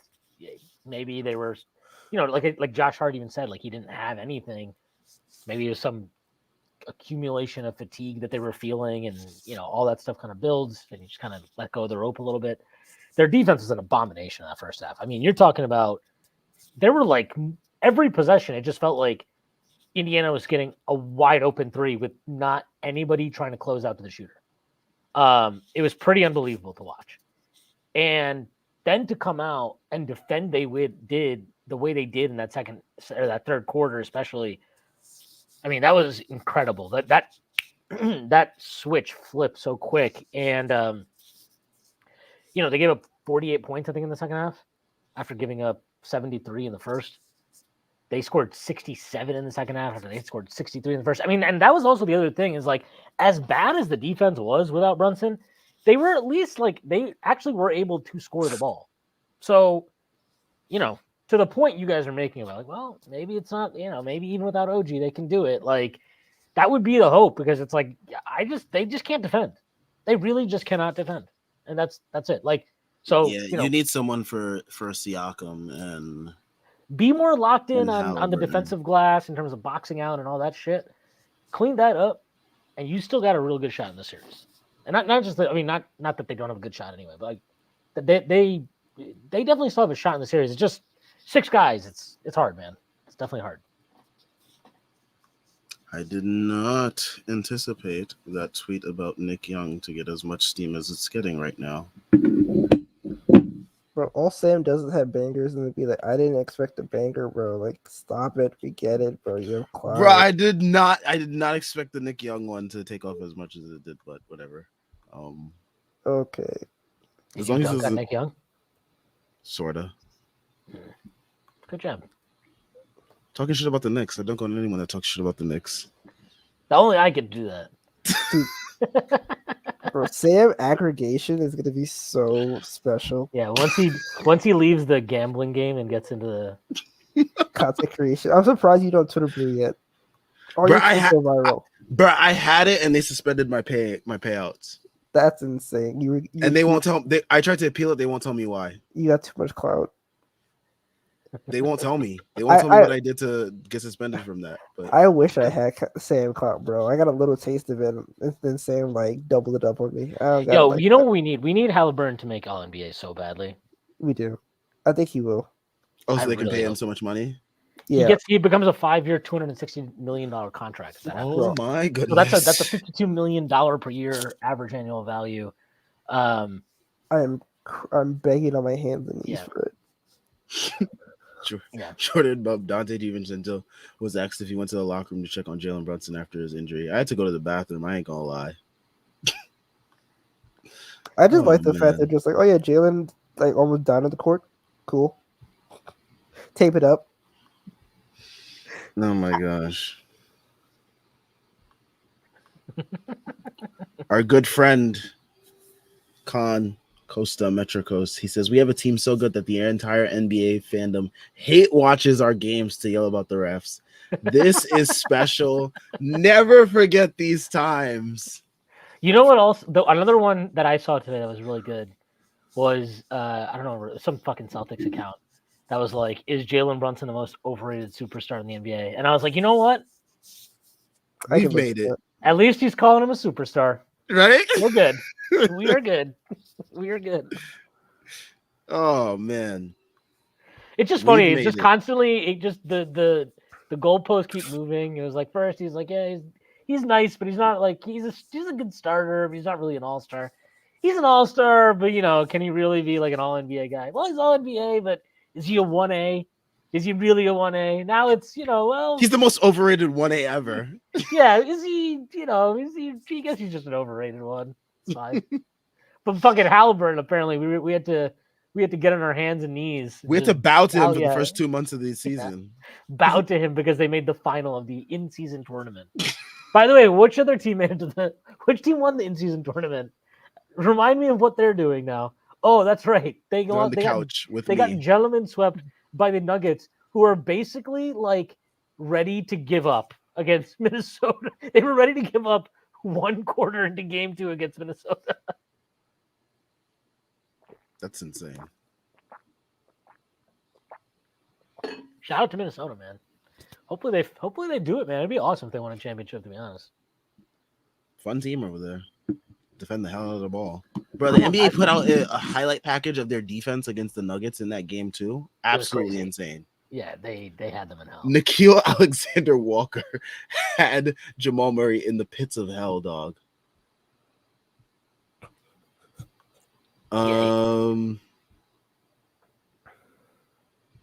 Gold coverage, he says, hot take. Sims might be okay in this matchup if he's anything other than bouncy. Interesting word there. He's switchable on defense, especially on the perimeter. You've got the faith of a mustard seed right there. You've got the faith of a mustard seed. I respect it. I don't know. We'll see. I mean, he might get some minutes in game 3. If Sims is a key part of a playoff win, man, I don't know what the Pacers have to do with themselves. You gotta look yourself in the mirror, bro. You're like Jericho said. It's beyond looking themselves in the mirror. You gotta fold the franchise. Jericho Sims is out here giving us the bits. All right, just everybody stop getting paid. You gotta cut somebody. JL says, never forget Thibs closed the playoff game with Obi over Randall. We don't do politics over here. I remember that game. What was that? Game 4 against the Cavs at Yes. MSG? Yes. Rick Carlisle, you can do it, man. I know it's in you. But I don't blame you if you don't, because it helps us. TJ McConnell legitimately cannot play more than like 22 minutes, dude. But like tonight, I legitimately thought like he didn't look as gassed as he did in game 1 tonight. So I was like, okay, maybe they do bring him back in, but they didn't. I guess the Pacers themselves were tricked by Halliburton's first half and thought he could turn it on in the fourth quarter. Yeah. Well, Cut Frazier, he says Siakam and Turner tonight reminiscent of Allen and Mobley last year. Yeah. I don't know, man. That team just looked kind of. Turner was hilarious. I actually think the Siakam thing is interesting because to me their issue is like when Hallie gets going, Siakam's not involved, and when Siakam's going, Hallie's not involved. They don't really play off of each other that well. They don't really have much of a complementary fit. No. Hallie's much better playing off of Turner because he can pick and pop out to the that above the break three, which is kind of what he needs. Siakam wants to play in that mid range. He wants to get into the post. He wants to get into his spicy pea bag. Beyblade bag? Yeah, his Beyblade. He wants to do his Randall impression. But like for real, like they just don't complement each other that well. And that's cool. I mean, that's their problem, not mine. Also, like Siakam might be the only guy on that team that wants to like attempt to play defense. So that's cool for them. Him and TJ McConnell and apparently Obi Toppin. Those are the 3 guys on their team that play defense. Shout out to them. But like, yeah, it's just I don't know. I didn't love that trade when they made it. I get why they did it. Like, look, let's be real. Indiana's not going to be some fucking star destination. If they think Halliburton's the guy, which they clearly do, then getting a guy like Siakam on at the price they did is kind of worth the risk, I guess. But it is a risk because they're gonna have to pay him this summer, and I guarantee you that contract's gonna be damn near max. So good for them. Hopefully, I'm sure that'll all work out. Yeah, for us and for everyone else in the Eastern Conference. Yeah, for sure. Ace Bishop, Zach Composto, he says playoff heart is a thing. Might be. I mean, he's averaging what 18, 13, and 5 in the playoffs. I don't know what the hell he's averaging. I think that's someone mentioned that. That he's averaging like 18, 13, and 5. I want to know what the shooting numbers are because that's very interesting because the shooting from 3 has been very good. Josh Hart playoff stats. Here we go. Let's see. I want to see this year's playoff stats. Someone else want to pull up another comment while I'm looking this up real quick.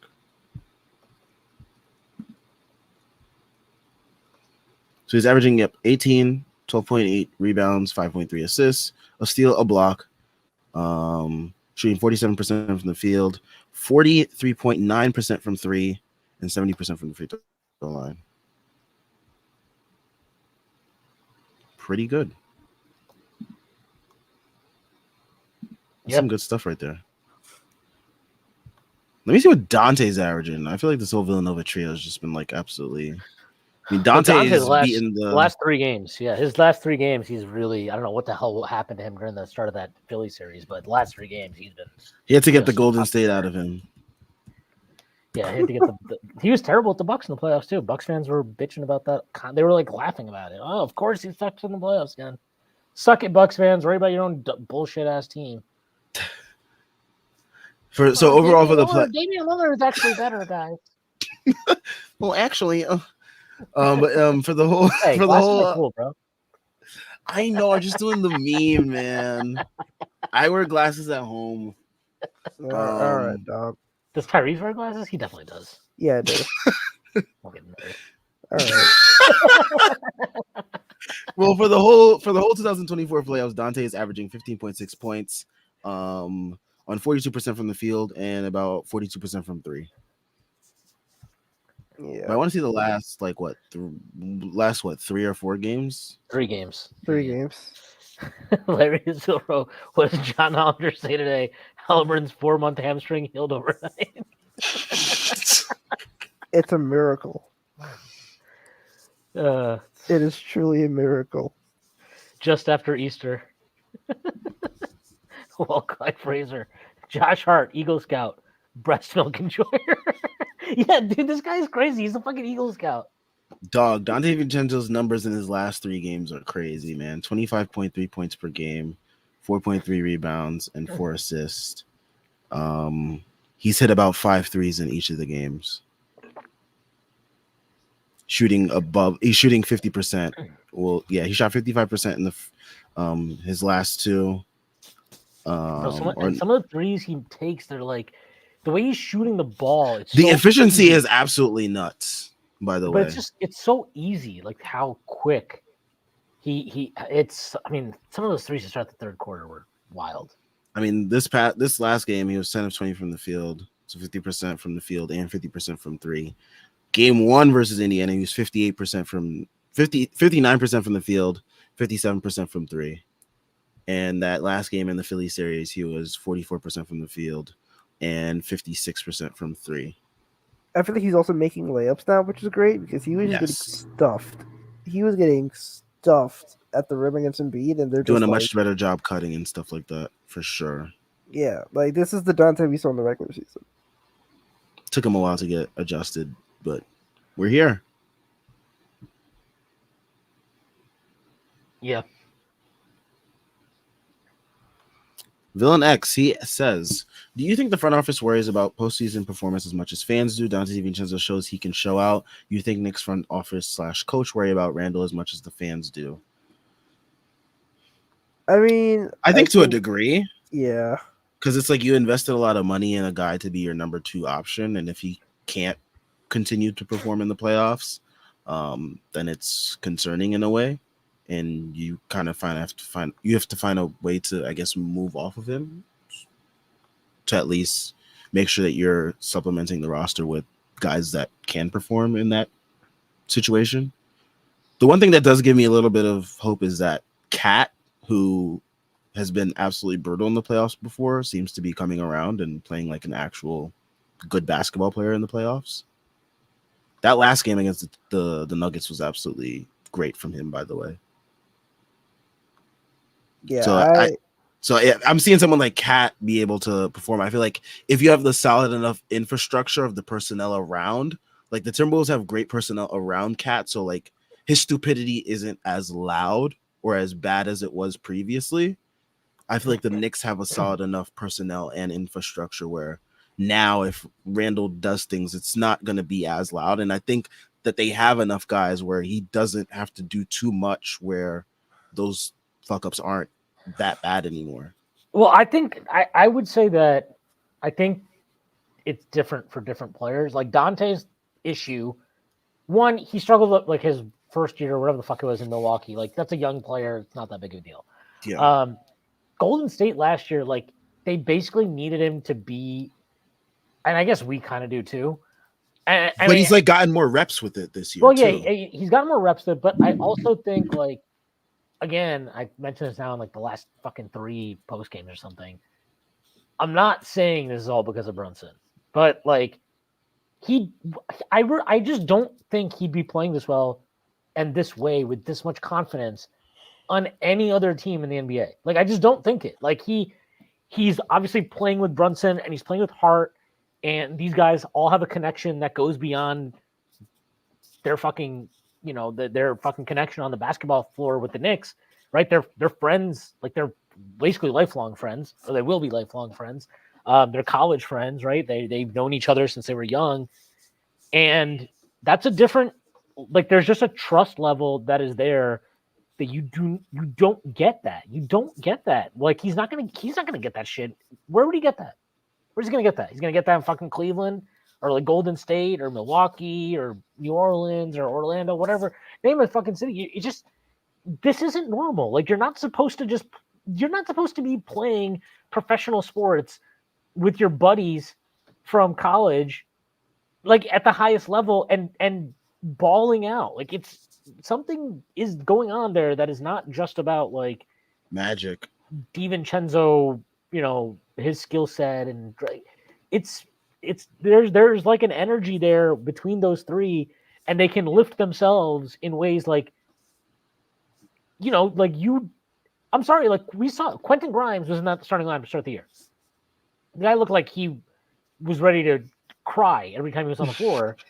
And DiVincenzo comes in and like literally from the first game that he got inserted in the starting lineup, you're just like, oh, okay. So he's a sniper. We're good to go. Like he's just gonna put up numbers. And I don't know, man. Like the guy, yeah, like your point, he played on Golden State last year, and we know Steph's a great teammate. Steph's always trying to dime guys up, and he's getting off the ball, and obviously he's moving and doing his whole thing. And the ball is always moving around over there. But like he wasn't doing any of this. His career high, he didn't have a 30-point game coming into this season, I don't think. Like he said, yeah. So like this is not just, I don't know. I don't think it's just about like all of this is to say, I don't know that. I doubt the front office doesn't care about postseason performance. And I think with the Dante thing, it's a little bit different because there's a lot of things at play. But with Randall, I'm sure they're worried about that with Randall because his role isn't going to be different. Like he's in the role that you need him to be in and be good in to succeed. And we've seen him really suck twice. And like, yeah, sure. If you want to say the first year, dog shit roster. Last year, obviously he has, an ankle issue that he's carrying in that he suffered 5 games prior to the playoffs. And then he gets surgery after the offseason. If you want to say that explains that too, fine. I don't personally feel that way about that. I kind of do give him a pass on the first one. The second one, I don't know. I'm not there. But like, I'd be shocked if they're not worried about it. Maybe they worry about it less than we do, but I'd be shocked if they're not at least a little bit worried about it. Nah, Shannon Sharp is hilarious, dog. He literally tweeted out the meme. He was like, take Nemhard off Brunson and keep TJ in the game. All Brunson sees with Nemhard on him is oxtails, mac and cheese, collard greens, cornbread, neck bones, and a large sweet tea. # Sunday dinner. Oh, man. Shannon Sharp. Ace Bouchard, he says, Cavs fans hyping up Max Strus and Georges Niang before the season was hilarious. That was some good times, man. They really thought those guys were going to be needle movers in the playoffs. They're like, guys, we got shooting now. It's like, really? You did? Oh, how cute. Think that's going to matter? They tried to tell me Georges Niang was shooting, dude. But that guy is brutal on a playoff basketball court. Dude can barely move.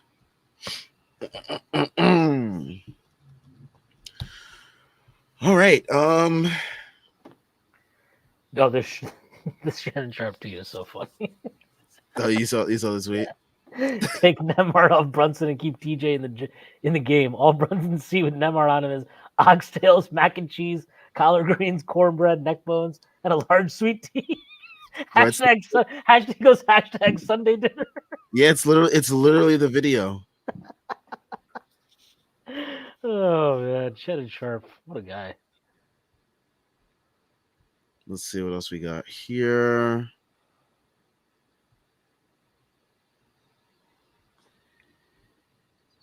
What? This is happening. Yes, there is. Yes. Yeah, it's the side talk guy. Oh, okay, we don't need to talk about it then. Yeah. Larry Israel, the Pacers lost to Gallinari, Connaughton, and Beasley. Let's not diminish. That is true. That's what I'm saying, yo. The Shake Milton magnet ball game is coming, y'all. Alec Burks is having a game. Alec Burks is gonna give us a calm 12 points. Bro, the Alec Burks double off the bench. Bro, this guy is unbelievable. He hasn't played in God knows how long. Comes in for one possession and immediately is like, all right, Time to Pull cook. up. It's Michael Jordan time. It's time to cook. I was unbelievable. I couldn't believe it. I was honestly kind of hoping he made it just because I was like, I hope you make this because I also never want to see you play again after this possession. That was fucking wild.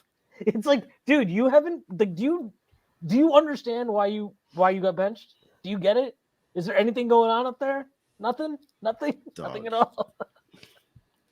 Oh, this is interesting. Oh, Jalen sorry. Brunson, Yeah, go ahead. Jordan Bub. He says Jalen Brunson's 29 points, OG Anunoby's 28, and Dante DiVincenzo's 28 marks just the second time in franchise history that the Knicks have had 3 players score 25 plus points in a playoff game. The other instance came in the 1974 Eastern Conference Finals. Wow.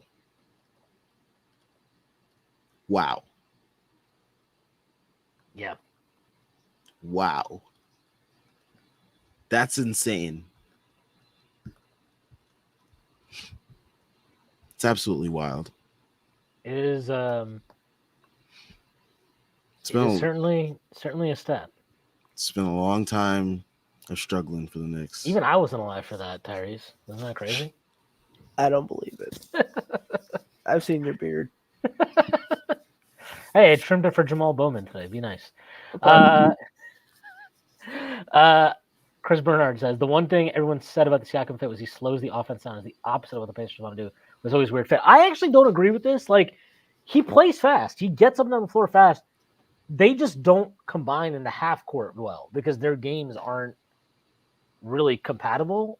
I guess. And like I think the if I remember correctly, the thing a lot of people were saying was like, well, because Miles Turner, is a stretch 5, it's okay because Siakam now has space inside. And that's true, but Halliburton doesn't really again, I still don't think people have enough appreciation for how good Brunson is off ball. Like Halliburton's not anywhere near as good of a player off ball as Brunson is. And there's a reason why he doesn't get many catch and shoot threes. And I don't think it's just that like guys aren't finding him or whatever. Like I just don't think he makes himself available. I think he falls asleep when he doesn't have the ball in his hands. Or at least is they actually did a really good job, I thought, in the second quarter, right? Where they would run these actions where he'd get off the ball, but then he'd come back around another screen. Like a lot of the stuff that Maxey killed us with in the first round series. And that stuff is fine, but when he's not involved in the play directly, it's a problem. And that's really the main issue, I think, between him and Siakam. And also, this is true. Peter, Siakam blew how many defensive plays down the stretch? He was pretty bad on defense. They were so bad. That team is just so they're just disciplined. Like I saw a tweet today, and I quote tweeted. I said, "Good and bad habits. They start in the regular season." Someone had tweeted out like the Knicks. They treated every single possession like it mattered during the regular season, and you're seeing it pay dividends basically in the playoffs. And I was like, yeah, like what you're a team that forms good habits in the playoffs. It's going to be much easier to just keep replicating those good habits. A lot of teams have bad habits. Like you're seeing these teams that are bad defensively. You can't flip a switch in the postseason. Like you can't. You guys are not Hall of Famers. You guys are not like wired that way. You guys aren't built that way. You guys can't flip a switch to just become a good team defensively. The Pacers have been bad defensively all year. So it's like you just can't flip the switch and magically hope to just start defending teams.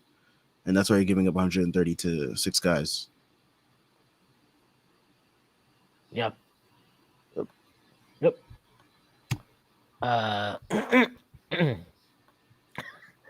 From page chef, throw the bag and picks for TJ. Dude was talking shit with the crowd. He's a killer. Yeah, he was awesome. He was awesome. Front page Jeff also says Embiid disappears on the fourth, and when it matters, can Randall be okay with Brunson cooking? I think that Randall has shown that he's okay with Brunson cooking in the fourth. He doesn't care, bro. This has not been a thing for like 2 years. It really doesn't matter. I think it was a thing when there was no Brunson there. Like, would Randall mind someone else cooking? I disagree with this. I think it is a thing. I think it's definitely still a thing. He when he was off the team, like when he was last on the floor for the Knicks, Randall and Brunson. Randall had a higher usage, and even if Brunson was to us and most people probably observing the team was a clear-cut better player, internally, like I don't think the hierarchy worked that way. I mean, I'm not saying Randall was above him, but I think they're pretty much treated as equals by the coaching staff and whatever the way their usage and all these type of things. He's coming back to a team that is playing in a totally different way. Like they're not, again, like you just look at the assist numbers, look at the pass numbers, just the raw pass numbers. Look at Someone said we look like the prime Spurs on the timeline today. I was like, the Knicks? I mean, they're passing and moving constantly. Like you're playing so much more through iHeart at times, and you're getting all this action 4v3 action for Josh Hart and stuff like that. Like it's totally different. It is totally different. And if Randall come back this season, you know, and obviously shout out to him for trying in the first place. That was really awesome of him to even give it a shot. And he mentioned it, right? It's because he thought this team had a chance to do something really special, and they definitely did. Maybe it would have been fine, but it would have been different. Like they played differently in January than they did after that point, because out of necessity, they had to lean into like, all right, like we just got to find ways to get Brunson the ball. Like that's it. We just got to find ways to get Brunson the ball, and you know that requires a lot more ball and player movement and screening. And I mean, watch everybody in that starting lineup: Brunson, DiVincenzo, Hart, like. OG tries, not a great screener, but like those three and Hartenstein obviously are all varying levels of willing and good screeners. And Randall, for all of his strengths as an offensive player, he's just really not much of a screener. And when he does set screens, it's usually to create a mismatch for himself to exploit, and then it's a post possession, right, or a face-up possession, or whatever it is, basically some kind of ISO. And we can't go back to playing that way. Well, if you do. It's fine. Like I'm sure that you got to find that healthy medium then. Well, I'm sure you'll win a shit ton of regular season games. You will, no question, win a shit ton of regular season games. But playoffs, they are probably after today. I mean, I can look it up right now. I would venture to guess the Knicks might be. They're probably the number 2 offense in the playoffs so far after today by offensive rating. That would be my guess. And I'm looking it up right now. And Tyrese, give me a drum roll. They are 0.2 behind the Pacers and Minnesota, who both have a 120.8 offensive rating. The Knicks have a 120.6 offensive rating. Like, this is easily the best offense the Knicks have ever had. And forget the Knicks have ever had, that Tibbs has ever coached in the playoffs in his career. In his career, this is easily the best. Now, do I think that Randall was probably going to have a better postseason performance this season than he did last year or 2 years ago or 2 years prior to that? Yeah, I do. I think the team is obviously much better around him. I thought the way he was playing was the most sustainable that it had been in terms of his decision making and all that type of stuff. But at the end of the day, I still don't think he was like this. He's not like a LeBron James level decision maker or something. You know what I mean? Like it's not like he sees the floor so well all the time. And even in some of these games, like you remember the Philly game at the start of January where he just played like shit. I mean, the Knicks won by 40 or whatever the hell it was, but he played terribly in that game. Mm-hmm. And it's like, I still think against good teams, the best teams that are keyed in, like he's gonna have those moments. He has those moments where like his back is to the basket and now he can't see the floor well, and he doesn't have that like, you know, that sense of kind of just like understanding where everything is around him unless he's faced up and looking at the whole floor, and that slows everything down. And just his play style, it slows things down because, you know, he catches the ball and things have to kind of slow down around him, and it's just different. And you know, would he come back and accept like, okay, you're still going to be this, you're still going to be like one of our guys, but you're going to be more of like a 25 usage guy, and Brunson's going to be a 30 usage guy, and like, you know, and how does that? A lot of passing and screening, right? And I don't know, like I don't. Can you buy into that? Because everyone else is bought into everything else. My guess is that he will be back at least at the start of next season. And I totally understand why, and I think that's a fine and reasonable decision. But like, I definitely worry about it, like in terms of how that all looks, because I don't think it's an easy transition for a player like him. I think it's just it's really difficult. So look, I don't really he's want to been talk, used to playing so much a certain way. So yeah, and I don't really like I know Jeff asked the thank you for question. this question. Yeah, it was a good question. Obviously, I'm happy to have answered it. I actually probably was going to talk about him in the pod anyway. But like, yeah, I just, after this win, it's not really the conversation I necessarily want to have right now. But yes, I think that it's a valid concern to have for sure. Especially seeing how great and successful this team is on what you call it, 6 guys right now. The backs of 6 guys. So you do. I mean, it's a fair question too, because like a lot of our conversation, this postseason, while focused on the current team, is always talking about like, imagine if this team is healthy, and Randall is part of that. So it's a fair question. No, when you trade him for the servant, it won't matter. The what? The servant. Oh hell no, we not trading for anyone with that kind of weak ass nickname. The Slim Reaper. He doesn't want that nickname. That's how much of a loser he is. Yeah. Dude had probably the chance to have the coolest nickname in pro sports, and he wanted to be called the Servant. What a loser. Jordan Bub, Isaiah Hartenstein on the MSG crowd for game 2. The energy is always amazing. New York is special. There's no fans like that in the league. Just having them behind us every game, even on away games. Probably won't be the case in Indiana. I don't know how many people are flying down to Indiana. Shout out to the dedicated fans that either live there or will be going out to there. You guys are real ones. But yeah, I mean the crowd for this game was absolutely insane. Dude, I'm telling you that they got a "Let's go Knicks" chant when the Knicks were playing like absolute assholes at the end of the first half. That was crazy. I think they were just like trying to motivate them because like they were like scared if Jalen Brunson wasn't coming back. So they were like, let's just like they were these guys on. No, yeah, they definitely had a sense of like the game was maybe getting away from them, and obviously you don't see Brunson out there. And plus, if you're in the crowd, like, by the way, I'll say this: like when I actually go to a game, I'm always amazed by people that are like on their phones doing shit during the game. Like it drives me crazy. I'm just like, you probably paid how much was the fucking get-in price for this game? Probably like fucking $400 or something. Like, yeah, 400. Watch the fucking game, pal. Like, just watch the game on, like, with your eyeballs. It'll be fine. But, like, yeah, I mean, the start of the second half, that's as loud and as crazy as it's been.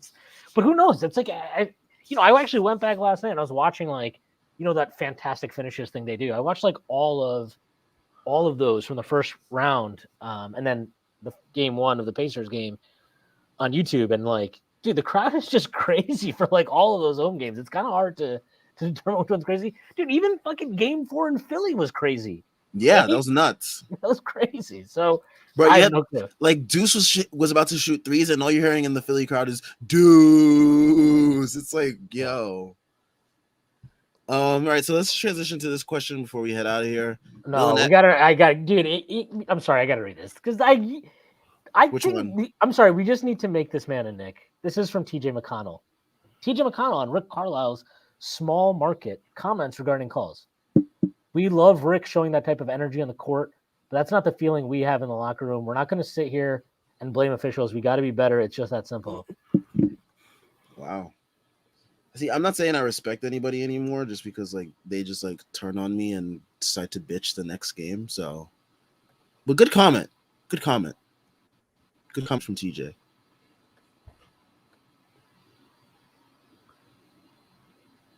Trin, did you want to add anything about that? No, I just thought it was an awesome comment. It was great. Yeah. So Villain XCX, what's going to happen in game 3? Who's playing in the minutes? Well, I mean, our starters are probably going to play 45 to 48 minutes. Josh Hart will play 48 minutes. Everybody again, we'll figure it out. Hoping that Shake Milton and friends can give us something. Honestly, like they might. I feel like Tibbs probably will use that game to just try a bunch of shit. Like, hey, can Jericho be functional? Yeah, you're up 2-0. You might as well try something. Yeah, like you got to figure out center rotations. You have to figure out forward rotations. So I feel like Precious is gonna be like the swing man for the 4-5. you feel like you have to play Burks and potentially have to play Shake as well. Potentially see if Jericho can give you something. So I think game 3 would be like see what works and see what doesn't. Yeah. Man, you just know Brunson just has to love just giving it to Rick Carlisle right now. Oh. Pause. All right. All right. All right. All right. You All right, man. freak. All right. Dude, I'm sorry. I just bring me TJ McConnell, bring me Alex Caruso. All I need are short kings who play with Short white dudes. bring me short white dudes who play with the passion of 1,000 suns. The kind of guy you let date your daughter. Yes, at all of them. First in, last one out. Lunch pail. Sneaky Brings his athletic. lunch pail.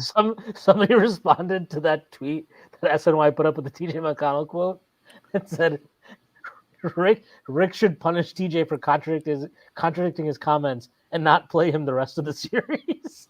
I agree. Same. He should trade him to the Knicks in the middle of the series. We would never play him. Never. For I will. he would absolutely torch his the Pacers.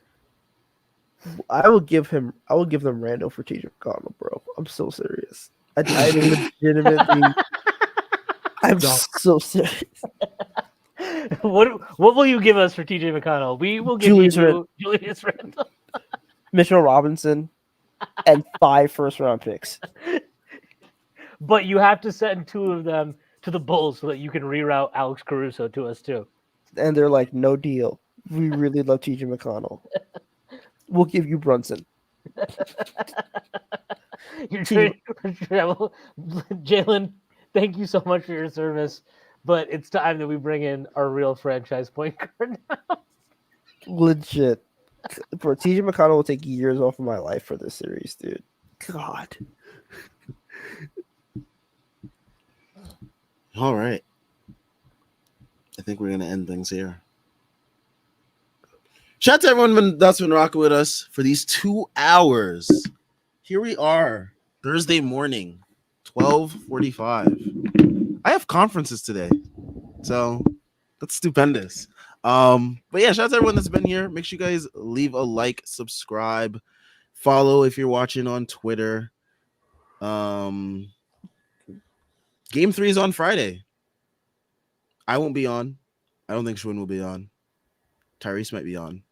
Luca might be on. I will not be on Friday, unfortunately. Khan might be on. So we're gonna you know what Tib says. We have enough. We're gonna need some of our other guys to step up here. Yep. Next man up, you know? Just like the Knicks, the Strickland's got a next man up mentality. Judah, the conferences are not with Eric Adams. They are with parent-teacher conferences. So who knows? Eric Adams might have kids running around. and that dude's wild and all over the place. So yeah. Sam's gonna open the door. Eric Adams is gonna be there with his bodyguards and shit. Hey, did I ever tell you about why New York's called Little Haiti, Sam? Yo, he needs to get the fuck out of here with that shit, man. But yeah. I will definitely be back on for Game 4's post game, but make sure you guys tune in for Game 3's post game. Yeah, everyone enjoy your next day off without Knicks basketball. Enjoy seeing, I don't know, what other games are on. The Cavs are probably going to get steamrolled, and who knows what happens with the Mavs and OKC. But yeah. Nick's tape says, Sam, if you tell enough parents their kids are awesome, Eric Adams might pay teachers more. That's unfortunately not how things work. Eric Adams loves paying the police, so there's that. Yeah. All right, everyone. Have a good night. Peace. Later.